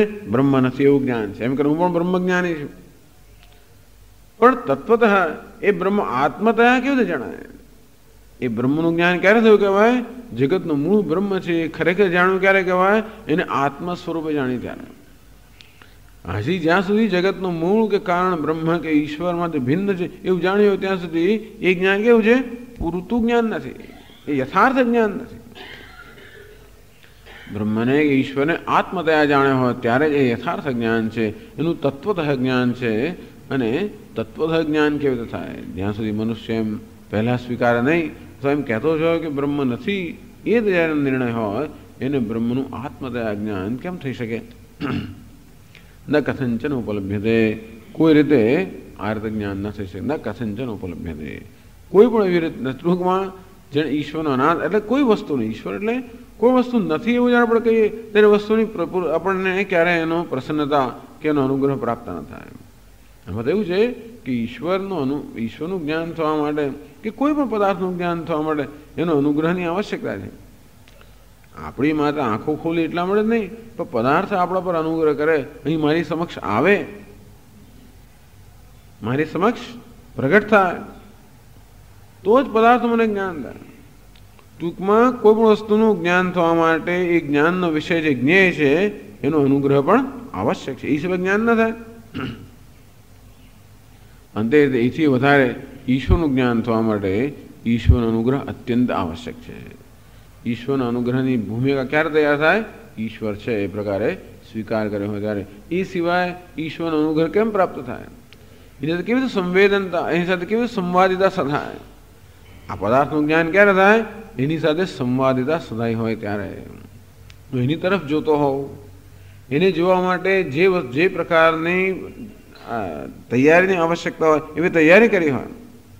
આ પદાર્થ અત્યંત સૂક્ષ્મ હોય તો સૂક્ષ્મદર્શક યંત્ર વડે એને જોવું, એમ કરીને પદાર્થનો હું આદર કરું કે સૂક્ષ્મ છે મારે લાવ એને જોવા માટે હું સૂક્ષ્મદર્શક યંત્રનો ઉપયોગ કરું. માણસે કેટલો આદર આપે છે ને સત્યને. આ બધી શોધખોળો જે થઈ છે એ શેમાંથી થઈ છે? સત્યના આદર આપવાથી. પદાર્થ દૂર દૂર છે, લાવ એને કેવી રીતે જોવાય મારાથી? તો કે દૂરદર્શી યંત્ર કેમ તૈયાર થયા? આ બધા આ બધી વસ્તુ તૈયાર કેવી રીતે થઈ? એને આદર, એમાંથી પ્રેરણા, આ બધો ઈશ્વરનો અનુગ્રહનો જ પ્રકાર છે ને. માણસ આટલી બધી શોધ કરી શકે, કેટલી માણસની મહાનતા કેટલી બધી છે. છેલ્લા 5-10 હજાર વર્ષમાં કેટલી બધી એને શોધ કરી, એટલે કે હદ નથી જાણી. એ બધું શું છે? ઈશ્વરનો જ અનુગ્રહ છે. અંતેથી સર્વયોનિષ કૌંતેય મૂર્તયઃ સંભવંત્યાઃ તાસામ બ્રહ્મ મહદ્યોનિઃ અહમ બીજ પ્રદઃ પિતા. હે અર્જુન, કોઈ પણ જગ્યાએ ક્યાંય પણ કશું પણ સર્જન થતું હોય તો સમજવું કે એ સર્જનનું કારણ મારી માયા છે, મારી સર્જન શક્તિ છે, અને એ સર્જનની પ્રેરણા આપનાર હું છું. અહમ બીજ પ્રદઃ પિતા. સર્જન શક્તિ તો હોય, પણ સર્જન શક્તિને પ્રેરણા જ્યારે પ્રાપ્ત થાય ત્યારે સર્જન શક્તિ સજીવ બને. પ્રલયની માયા હોય છે, સર્જન શક્તિ હોય છે, પણ સુષુપ્ત હોય છે. જ્યારે પ્રેરણા પ્રદાન કરવામાં આવે ત્યારે સજીવ બને અને ત્યારે સર્જનનો પ્રારંભ થાય. અને તે રીતે ક્યારેય પણ કોઈ પ્રેરણા જન્મે ત્યારે સમજવું કે એ સર્જન શક્તિ કે પ્રેરણા શક્તિને સજીવ કરવામાં આવે એ કરનાર કોણ? અહમ બીજ પ્રદઃ પિતા. એ પ્રેરણા આપનાર પિતા હંમેશા હું છું, ભગવાન કહે છે. આમ આ જે કંઈ મનુષ્ય અત્યાર સુધીમાં સિદ્ધ કરી શક્યો એ બધું કોને કારણે સિદ્ધ કરી શક્યો? ઈશ્વરના અનુગ્રહને કારણે. પણ એ ઈશ્વરનો અનુગ્રહ પ્રાપ્ત કરવાનો પુરુષાર્થ એને કરેલો છે. કોઈ શોધખોળ એમને થઈ નથી. ભલે એમ કહેવાય કે ફલાણી વસ્તુ અચાનક શોધાઈ ગઈ, અકસ્માત શોધાઈ ગઈ, પણ અકસ્માત કશું શોધાતું નથી. ભલે એ માણસે વર્ષોના વર્ષોથી કશું બીજું શોધવાનો પ્રયત્ન કર્યો અને એકદમ એટલે બીજું જાણ્યું, પણ પ્રયત્ન તો ખૂબ હતો એની પાછળ, કશાક માટે પ્રયત્ન તો હતો જ. આમ તમે જુઓ, ઈશ્વરની શોધ તો જવા દઈએ, પણ દુનિયામાં જે કંઈ શોધાયું છે એ માટે કેટલો પુરુષાર્થ થયેલો છે. અને અર્થાત બધા મહાપુરુષોનું જીવન આપણે જોઈએ, જેણે જીવનમાં કશું સિદ્ધ કર્યું હોય કોઈ પણ ક્ષેત્રમાં, એવાનું આપણે જીવન ચરિત્ર જોઈએ. એટલા માટે મહાપુરુષોનું જીવન ચરિત્ર ખૂબ પ્રેરણાદાયી હોય છે. મહાત્માઓના તો ખરા જ, પણ એ સિવાય પણ વૈજ્ઞાનિકો હોય, કોઈ પણ હોય, પણ જે લોકોએ કંઈ પણ સિદ્ધ કર્યું હોય, કેટલો બધો પુરુષાર્થ, કેટલી બધી ભક્તિ. ભલે રામ રામ કરીને ભજન કરતો હોય, એ પ્રકારની ભક્તિ હોય કે ના હોય, ભક્તિનો અર્થ શું? એ વસ્તુનું સેવન કરવું. ભજ સેવાયામ, એની એમાં તત્પરતા, એનું સેવન, એમાં તત્પરતા, એમાં પોતાની પૂર્ણ જાતને રેડી દેવી, અર્થાત સર્વાર્થ અથવા પોતાની સર્વાત્મતયા, પોતાની સમગ્ર જાતને રેડી દીધી, ત્યારે જ વસ્તુ પ્રાપ્ત થતી હોય. તો જેટલે ઊંચે આપણે આપણી જાતને રેડીએ એટલે ઊંચે વસ્તુનો અનુગ્રહ પ્રાપ્ત થાય, એટલે ઊંચે આપણે પ્રાપ્ત થાય. પૂરેપૂરી જાતને રેડી દીધી હોય તો પૂરેપૂરું પ્રાપ્ત થાય. બસ આજ આપણે કહેવા માંગે છે શાસ્ત્રો. જે નિયમ અહીં અધ્યાત્મમાં લાગુ પડે છે એ નિયમ વ્યવહારમાં લાગુ પડે કે અધ્યાત્મ વ્યવહાર કોઈ જુદી વસ્તુ જ નથી, એક જ વસ્તુ છે. તેથી જ્યાં પણ કોઈ સિદ્ધિ પ્રાપ્ત થઈ હોય, એ તો ઓલિમ્પિક ચેમ્પિયન, બધા એથ્લેટ્સ તમે જુઓ, ઓલિમ્પિક્સની અંદર ભલે 16 કે 18 વર્ષે સ્વિમિંગ ચેમ્પિયન થયો, કશાયનો ચેમ્પિયન થયો, 3 વર્ષથી શરૂ કરે. એના પિતાના મનમાં પ્રેરણા છે કે મારા દીકરાને મારે સ્વિમર બનાવવો છે, તરવૈયો બનાવવો છે. બસ 3 વર્ષથી કે 2 વર્ષથી શરૂ કરે અને જે ટ્રેનિંગ આપે, આહા હા, 18 વર્ષે ચેમ્પિયન બને. આપણો કેટલો નાનો પણ કેટલો બધો પુરુષાર્થ એની પાછળ હોય છે. આ બધા જે ખેલાડીઓ હોય છે એમનું જીવન ખરેખર બહુ સુંદર. આ રીતે બીજું બધું ભલે ગમે તે એમના જીવનમાં હોય, એ બધા લોકો ગેરમાર્ગે દોરવાયેલા હોવાને કારણે બીજું બધું ગમે ને હોય કચરો, પણ આ વસ્તુ આપણે જોઈએ તો કેટલો બધો પુરુષાર્થ, કેટલું ડેડિકેશન, કેટલી બધી કમિટમેન્ટ અથવા કેટલી નિષ્ઠા. બધું શેમાં છે? શ્રદ્ધાના. મારે આમ થવું છે, એ તો 20 વર્ષ પછી થશે. 3 વર્ષનું છોકરું હોય, 5 વર્ષનું હોય, બધું રમત ગમત મૂકી ના કરવા માટે કેટલું બધું જોઈતું હોય છે, પણ નાનપણથી છે. ભલે ને પછી વેસ્ટ ઇન્ડિઝમાં હોય, પેલો બોલિંગ કર્યા કરતો, ભીતની સામે ના કેચ કરતો, એમાંથી પછી જે પેસ બોલરને જે બનતા હોય છે, આ બધાની પાછળ કેટલી શ્રદ્ધા, કેટલો પુરુષાર્થ. એ ક્યારે હોય? પોતાનું સમગ્ર જીવન જ્યારે એની પાછળ રેડી દેવામાં આવ્યું હોય ત્યારે. એવું ક્યારે હોય? મહાન શ્રદ્ધા હોય ત્યારે. અને તેથી આ પહેલા મંત્રમાં કહે છે કે શ્રદ્ધા આવશ્યક છે. ઈશ્વર અસ્તિ, ઈશ્વર છે એવું જેનામાં નથી એમાં શ્રદ્ધા હોય જ કેમ શકે? અસન્નૈવ સ ભવતિ અસત બ્રહ્મ ઇતિ વેદ ચેત. અસત બ્રહ્મ ઇતિ વેદ, બ્રહ્મ અસત, બ્રહ્મ નથી એવું જેને જ્ઞાન છે, એવું જેનો સિદ્ધાંત છે, અસન્નૈવ સ ભવતિ, એ જીવ માણસ પણ કેવો બની જાય છે? અસત બની જાય. ઈશ્વર નથી, જીવનનું સત્ય નથી, જીવનનું કોઈ મૂળ જ નથી, જીવનનું કોઈ ધ્યેય જ નથી. પછી એવું થઈ ગયું, ધ્યેય જીવનમાં ક્યાં ધ્યેય રહે? જીવનમાં કોઈ મૂળ છે જ નહીં, સત્ય છે જ નહીં, તો જીવનનું ધ્યેય જ નથી. એવું થઈ ગયું. જેના જીવનનો ધ્યેય ના હોય એ માણસ કેવો છે? નથી, બરાબર જ છે. ધ્યેય પણ કે આવું આડું ધ્યેય નહીં, કેવું ધ્યેય? એવું ઉત્કૃષ્ટ ધ્યેય જેના જીવનમાં ના હોય એ મનુષ્યનું જીવન કેવું છે? વ્યર્થ છે. અસન્નૈવ સ ભવતિ, એ મનુષ્યનું જીવન વ્યર્થ બની જાય છે. અસ્તિત બ્રહ્મેતિ ચેદ વેદ સંતમેનમ તતો વિદુઃ ઇતિ.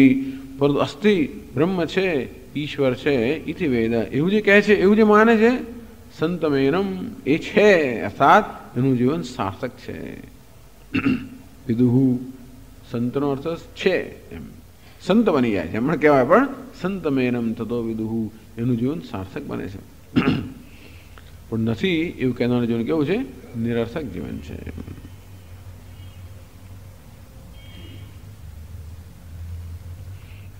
અંતેથી હવે બીજા મંત્રમાં કહે છે આગળ,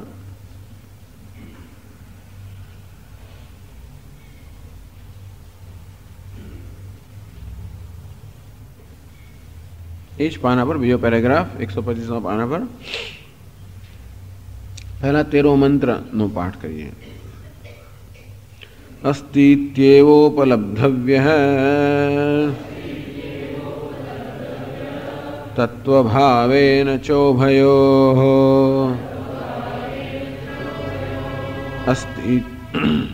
अस्तीत्येवोपलब्धस्य तत्त्वभावः प्रसीदति।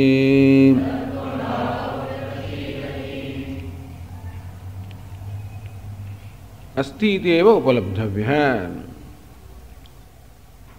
अस्तीति उपलબ્ધવ્ય એવ અસ્તિત્યેવ ઉપલબ્ધવ્ય। તેથી ઈશ્વર છે એ રીતે જ એનું જ્ઞાન થવું જોઈએ, એ તેનો પહેલાં સ્વીકાર થવો જોઈએ। અસ્તિત્યેવ ઉપલબ્ધવ્ય એટલું પૂરતું નથી, તત્વભાવેન ચ ઉપલબ્ધવ્ય।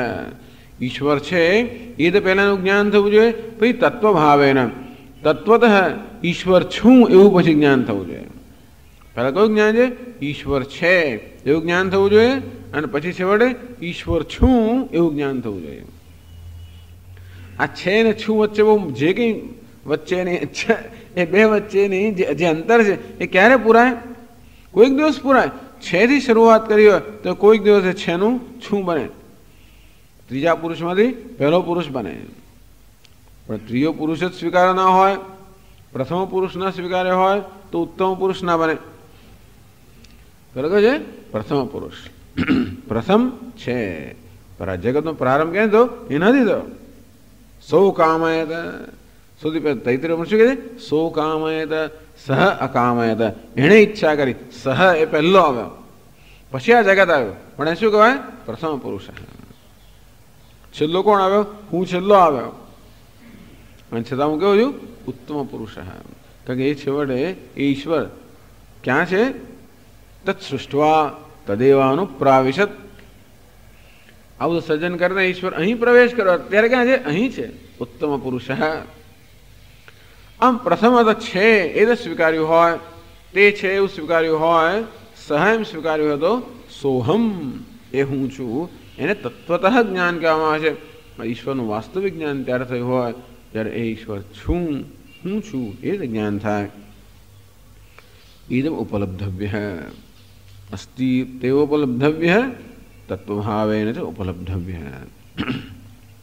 ઉભયો મધ્યે આ બેમાં અસ્તિત્વોપલબ્ધસ્ય, આ બેમાં જેણે પહેલાં અસ્તિ છે એ પ્રકારે સ્વીકાર કર્યો છે, તત્વભાવ પ્રસિદ્ધતિ, એને તત્વભાવ અર્થાત આત્મતત્વ ઈશ્વરનું દર્શન પ્રસિદ્ધતિ, એને અનુકૂળ બની જાય છે, અર્થાત એને ઈશ્વરનો પ્રસાદ પ્રાપ્ત થાય છે, ઈશ્વરનો અનુગ્રહ પ્રાપ્ત થાય છે, ઈશ્વરનું તત્વતઃ યથાર્થ જ્ઞાન થાય છે।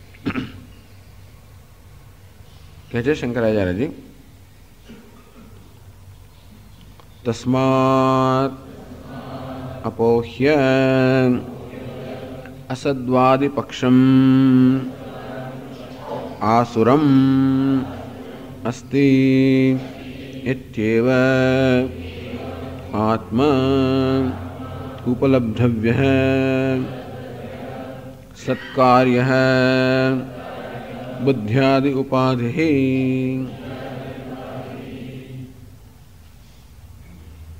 તસ્માત તેથી અપોહ્ય અસદ્વાદિપક્ષમ, અસદ્વાદિપક્ષમ આસુરમ, અસદ્વાદિપક્ષમ અપોહ્ય, અપોહ્ય ત્યાગ કરીને। શેનો ત્યાગ કરવાની જરૂર છે? અસદ્વાદી પક્ષમ, ઈશ્વર નથી એવો અસદ્વાદી પક્ષનો ત્યાગ કરીને। એ પક્ષ કેવો છે? આસુરમ, એ આસુરી પક્ષ છે। જો કોઈ ઈશ્વરનું નામ એ દરેક માણસો કશાકમાં માનતા હોય છે, પાછું એવું નથી હોતું ઈશ્વર ન માનનારો પણ કશાકમાં તો માને। એ શા માને? દેહમાં માને। ટૂંકમાં જે મનુષ્ય આ ઈશ્વર અત્યારે પરોક્ષ છે, પરોક્ષનો સ્વીકાર કરવા તૈયાર નથી, એણે પ્રત્યક્ષનો સ્વીકાર તો કરવો જ પડે। અને માટે એ કોને ઈશ્વર માને છે? આ દેહને ઈશ્વર માને છે, એને જ આસુરી પક્ષ કહેવામાં આવે છે। તો કે જે આત્માને ઈશ્વરને આત્મા નથી માનતો એ દેહને આત્મા માને છે, તેથી એ દેહના જ લાલન પાલનમાં, દેહના જ પોષણમાં, એની તુષ્ટિને પુષ્ટિમાં એમાં જ પડી રહે, એમાં જ રચ્યો પચ્યો રહે છે। અને તેથી આસુરમ અસદ્વાદ પક્ષમ અપોહ્ય, આમ જે અસુરનો આ પક્ષ છે કેવો? એને કારણ કે એ લોકો દેહને આત્મા માનનારા છે, અસદ્વાદી એ અસત એટલે ઈશ્વર નથી. અંતથી દેહ સત્ય છે. મારામાં જે પ્રકારની વૃત્તિઓ એ જ સત્ય છે. માત્ર પ્રત્યક્ષ જગત છે એ જ સત્ય છે. અયમ લોક નાસ્તિ પર માની, અયમ લોક નાસ્તિ પર હૈ. બસ આનો અનુભવ થાય એ જ લોક છે, અર્થાત એ જ જીવન છે. નાસ્તિ પર એથી આગળ કશું નથી. ઇતિ માની એ પ્રકારની માન્યતા ધરાવનાર અસદ્વાદી પક્ષમ અપોહ્ય આ પ્રકારના પક્ષનો ત્યાગ કરીને અસ્તિ તેવા આત્મા ઉપલબ્ધવ્ય આત્મા છે. આત્મા છે એટલે ઈશ્વર છે, બ્રહ્મ છે. ઇતિ ઉપલબ્ધવ્ય એ રીતે આત્માનો પહેલા સ્વીકાર થવો જોઈએ. એ રીતે આત્મા સ્વીકાર નહીં, પછી આત્માની રીતે જ્ઞાન થવું જોઈએ કે આત્મા છે. એનું જ્ઞાનનો અર્થ શું થયો? આગળ ચર્ચા કરી કે દરેક દરેક નામરૂપની અંદર અસ્થિ અસ્થિ અસ્થિ. એ તો ખરેખર દરેક દરેક નામરૂપમાં અન્વિત હોય જ છે.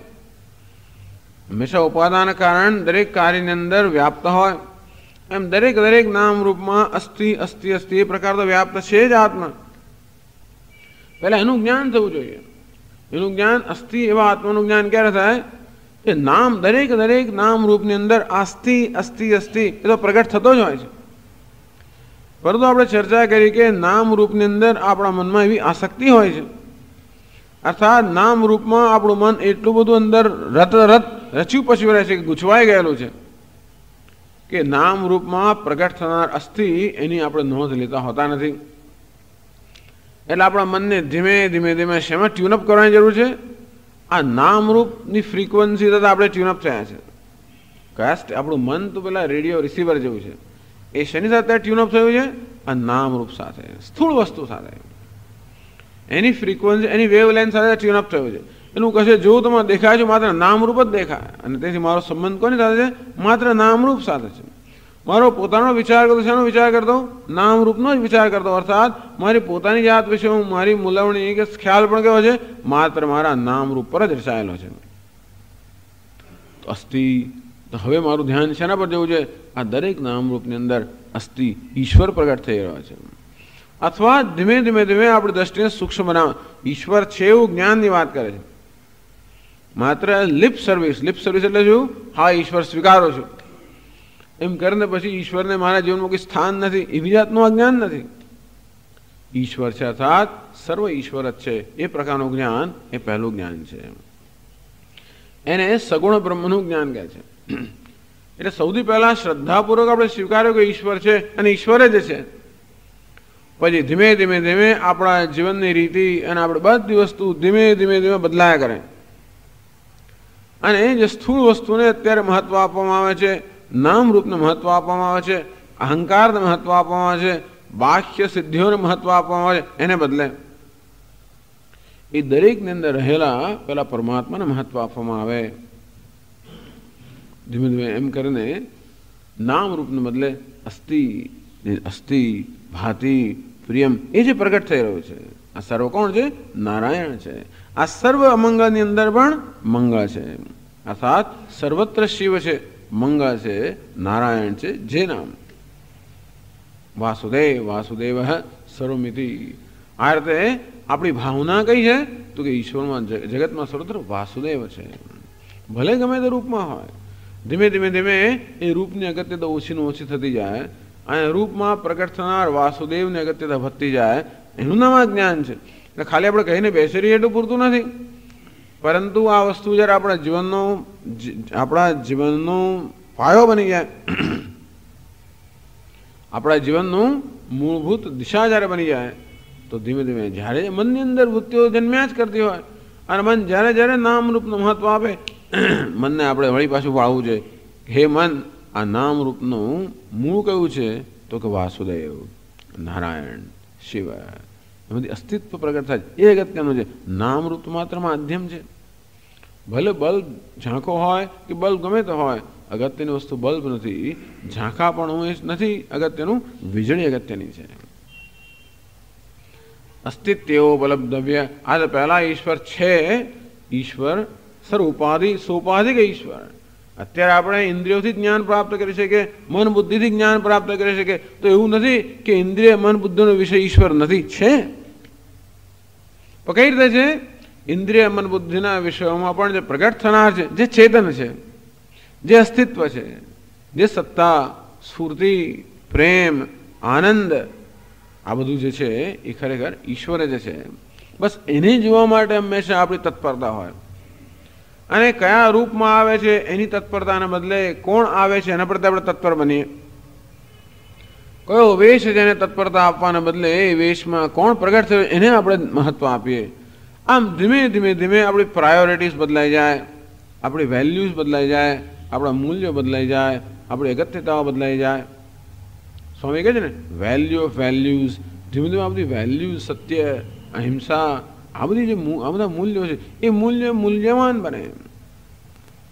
આમ એ જેમ વધારે મૂલ્યવાન બને તેમ તેમ એવું ત્યારે જ બને જ્યારે અત્યારે જેને મૂલ્યવાન ગણવામાં આવે છે એનું મૂલ્ય એને ડિવેલ્યુ કરાવતા જઈએ આપણા સાથ, એનું મૂલ્ય ઓછું થતું જાય. અત્યારે પૈસો મારો પરમેશ્વર, બધી કથાઓ કહેવાય, આમ એને અત્યારે સૌથી વધારે મૂલ્યવાન વસ્તુ કઈ છે? એ વસ્તુ મૂલ્યવાન છે. એનું જ્યારે ડિવેલ્યુએશન થાય અને આ વસ્તુનું વધારે વેલ્યુએશન થાય. નામ રૂપ મહત્વનું નથી, માધ્યમ મહત્વનું નથી, વેશ મહત્વનું નથી.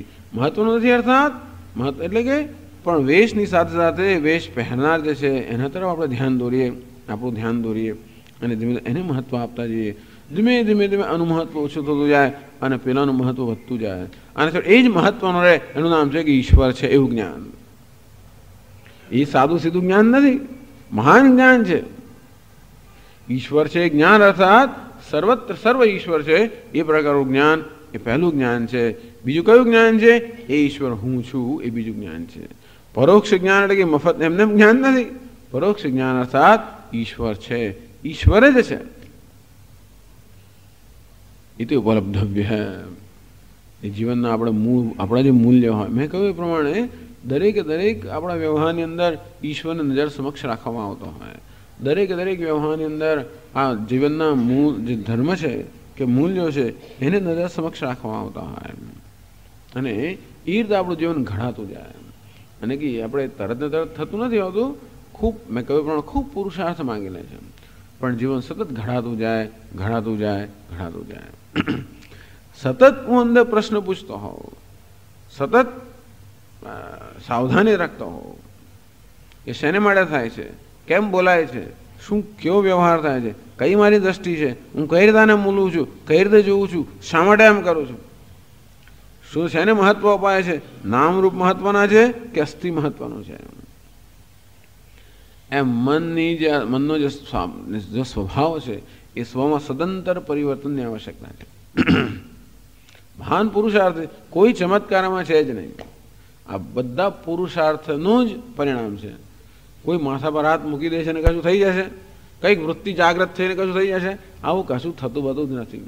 આ બધું પરમ પુરુષાર્થનું જ પરિણામ હોય છે.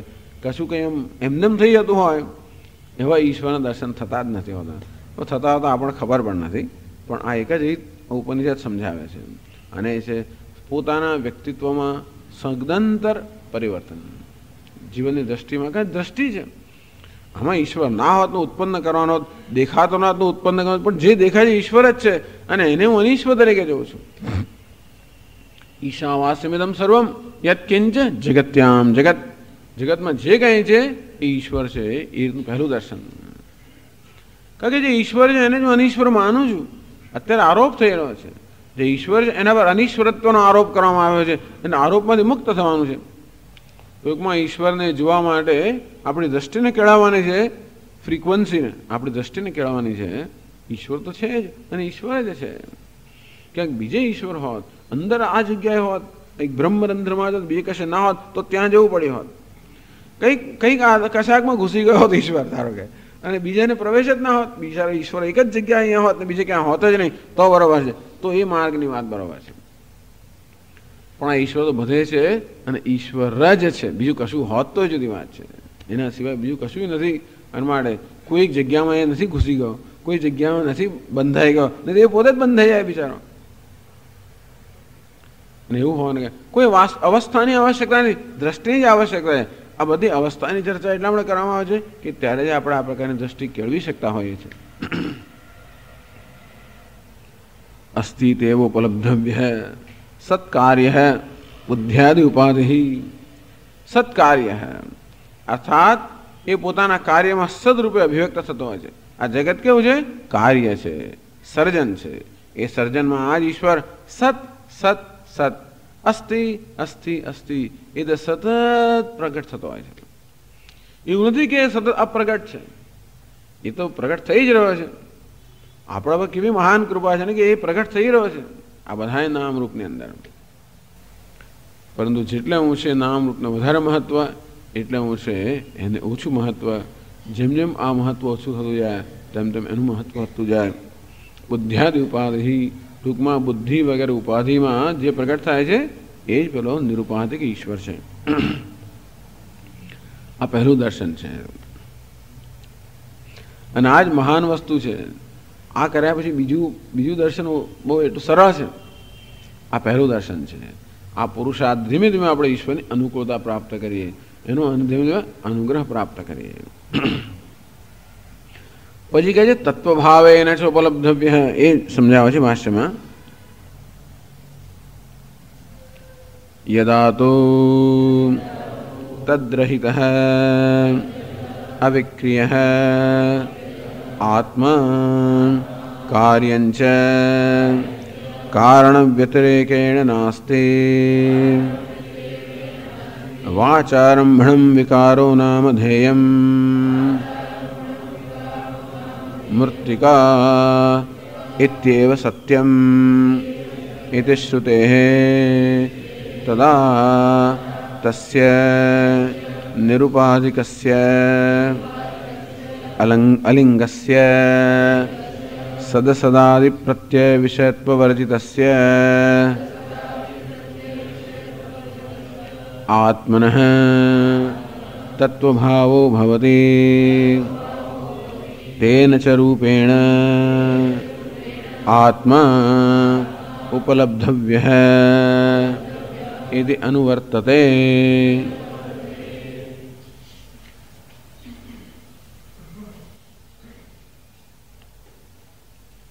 પહેલું યદા તો પછી જ્યારે તદ્રહિત પહેલો કહો છે બુદ્ધ્યાદિ ઉપાધિ. ઉપાધિ એટલે આ નામરૂપ. પહેલો ઈશ્વરનું દર્શન કર્યું છે આ નામરૂપમાં અભિવ્યક્ત થતા ઈશ્વરનું. યદા તો તદ્રહિત પછી જ્યારે એ ઉપાધિ રહિતનો ઈશ્વર છે. અવિક્રિય આત્મા, અત્યારે આત્મા ઉપાધિ દ્વારા વ્યક્ત થતો સર્વ વિકારો નૃત્ય કરતો આત્મા. આ જગત કેવું છે મહાત્માઓ માટે? તો ઈશ્વરનું તાંડવ નૃત્ય. ભગવાનનું કેવું છે? ઈશ્વર નૃત્ય કરી રહ્યો છે, તાંડવ નૃત્ય. એટલે એમને માટે જગત કેવું છે?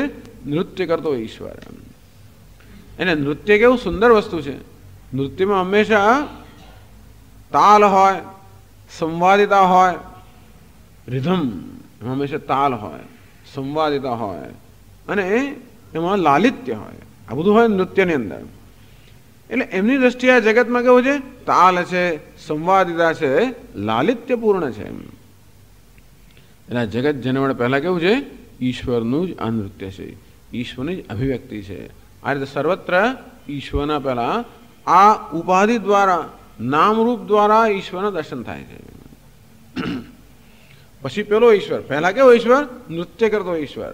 પછી સીધો બેસેલો હોય ને પછી પેલા શિવજીના બે સ્વરૂપ છે ને, એક કયું?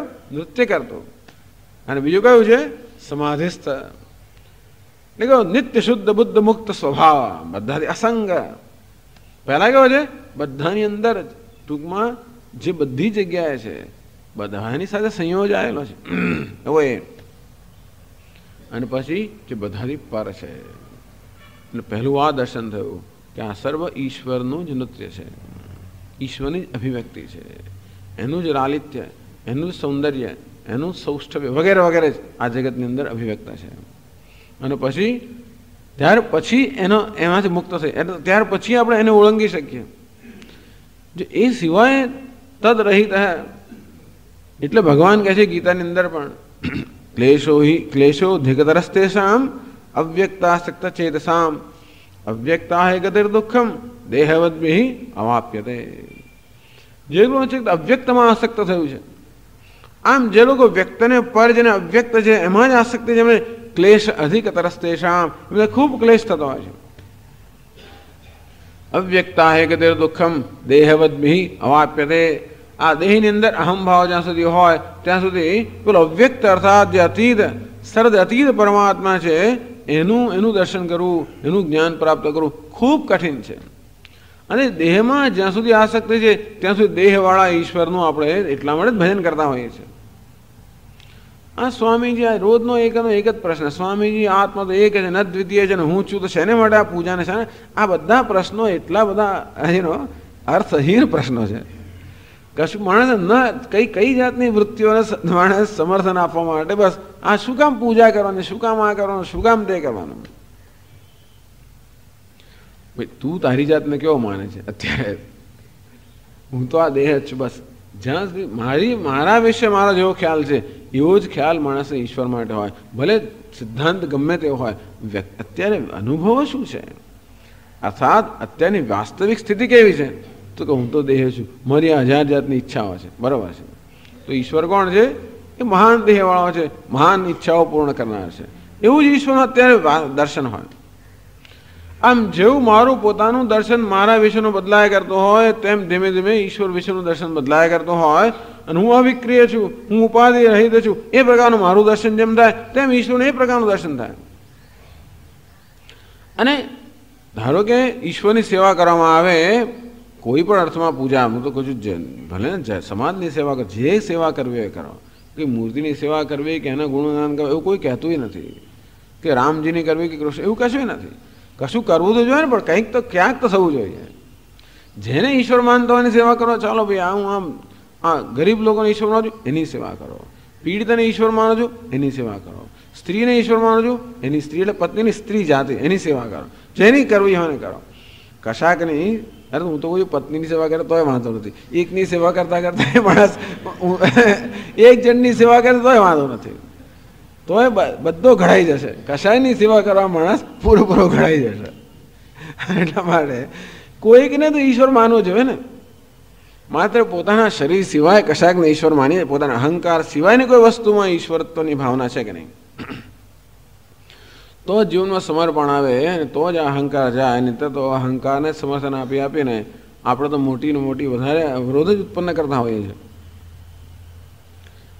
એટલે જે પ્રકારની માણસે રુચિ હોય, જેવી શ્રદ્ધા હોય, જે પ્રકારની મનોભાવના હોય એને અનુરૂપ આપણે જીવનમાં સેવા હોય, પૂજા હોય, સ્તુતિ હોય, પાઠ હોય, જે હોય એની ભાષા ગમે તે હોય, એનો આકાર ગમે તે હોય, અને તો ઈશ્વર સાથે આપણે ટ્યુનઅપ થઈએ. આમ પહેલું પગથિયું આ છે. નહીં તો ક્લેશ અધિકતર. આ કરવું જ બહુ ક્લેશવાળું છે. ઈશ્વરની આરાધના કરવી મહાન ક્લેશ છે. કારણ એના માટે જગતની અને વિશ્વની આરાધનાનો ત્યાગ ન કરીએ તો ઈશ્વરની આરાધના થતી નથી. મળે ઈશ્વરની આરાધનામાં મહાન ક્લેશ તો છે જ, પણ ક્લેશ અધિકતર જ તેષામ. એ છોડીને જે અવ્યક્ત છે એ અવ્યક્તિની આરાધના કરવા માંગતો હોય એમનો મહાન ક્લેશ છે. કારણ કે ત્યારે જ અવ્યક્તિની આરાધના થઈ શકે જ્યારે મારું પોતાના દેહ સાધનનું તાદાત્મ્યનું ત્યાગ કરતો હોઉં, તો જ ક્યારે હું અવ્યક્તિની આરાધના કરી શકું. કે નામ રૂપ રહિતના ઈશ્વરની આરાધના ક્યારે કરી શકું? જ્યારે મારા